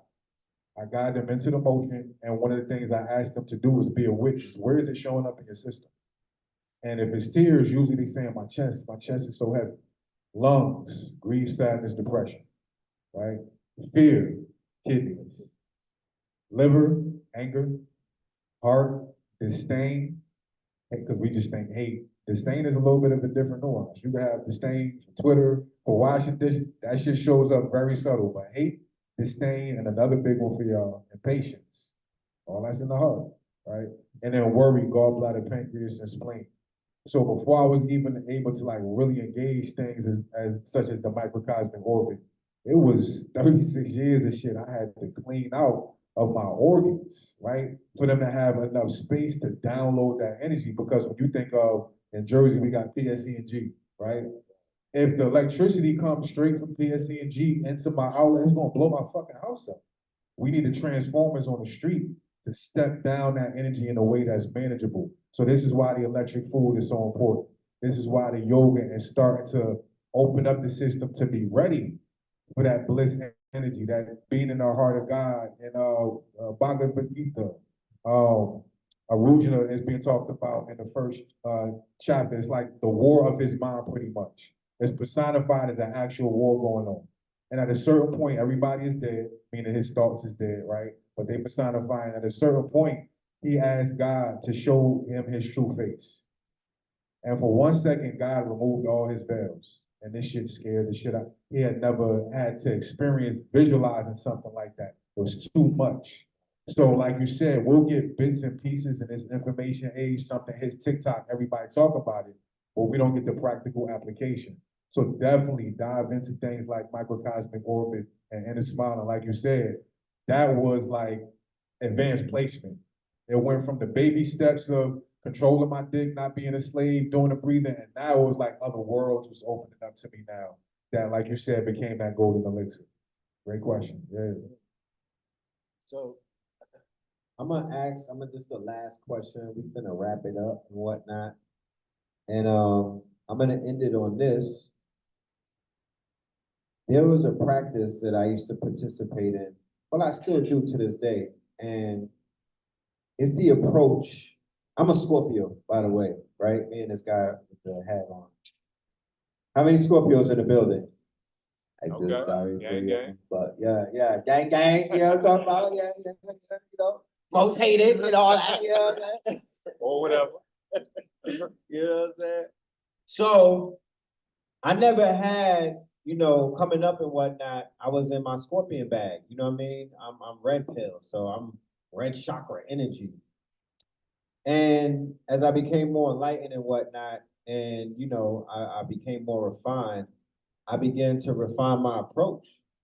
And my approach as before my rites of passage were from bottom up, right? So bottom up was basically, I'm a hit and then I'm gonna get to know you type shit. Like, I'm leading with my lust. I'm leading with my desires, right? I don't really want to get to know you. I want to get to know you type shit, right? And then as I matured and whatnot, I began to see the power in getting to know somebody. And then I reversed the trajectory to a top-down approach. So it was from the blue chakra or the purple chakra all the way down. And by the time we got to the root chakra or the sacral, everything was already in place. So that experience would have trumped the former experience to the place where I'm like, yo, this is a complete different experience. Like we're really locked in now. Like, you know what I mean? And that was something that I've been leading with, right? So I would love to know from you, what is some advice that you would give the brothers out there who live in this hypersexualized environment? Like Blue said, it's stimuli everywhere. The propagandists, these marketers and whatnot, they realize how to sell things to us. So it's women in bikinis selling beer, bro. Like they don't got beer bellies. You know what I'm talking about? Like it's women in bikinis selling cars. You feel me? So they pitch to our desires. That's why everything has been proliferated with this stimuli to stimuli the lower chakra, to stimuli our base. You know what I mean? How can we break out of that and begin to approach, just women in relationships altogether from a top-down approach? I'm gonna reference something Honest told me, and then I'm gonna put my twist on it. So it was a certain point in that year of celibacy where, because the first part was winter, and no sundresses out. Right. To a certain degree, I'm in a safe space as a man, visually. And then the spring hit. And here come the sundresses. I ain't had to deal with this before, so I had my brother like, bro, how you do this shit, my nigga? And I remember him telling me, he was like, yo, it gets to a point where you are able to go past that knee-jerk response of the lady lumps and the visual and the aesthetics, and you were able to have reverence. He said you be able to get in that space of reverence for women as being an expression of God. And that did work. But then it went to a different space for me, and having to work with having the privilege of working with so many women. That inner child, bro. I'm so inquisitive about children, the children inside of them, of course, starting with my wife. But when I have sessions with women, There's so many women I'm a brother to, and some of y'all may be in here right now. We may be in the DMs. I love gifts, right? That's my love language as far as platonic energy with women. So they may tell me they leveled up or what happened with Oprah, and I'm sending all the funny gifts and whatnot, right? And us being able to like really share that same energy as when we was in the sandbox. And we ain't no shit about gender yet. And you see that little girl pick up that stick and throw it, you like, I want to be part of that game. And it's just so pure and innocent. As a man, if you can start to train yourself to explore that, to be inquisitive about the child in that woman, that will eradicate 90% of sexual desire, because now you're tapping in on a level where it's returning you to your own innocence, and it's no longer a sexual conquest, or how can I conquer or be a part of that? It's now, I just want to share time and space with this woman like we would have when we was 4 years old at the sandbox. So that's it for that. Man. Y'all clap it up. Come on now. Clap it up, clap it up, clap it up. I truly feel like we went through a divine therapeutic session tonight. I feel closer to everybody in this room. You know, we were very, it's almost like we're naked up here.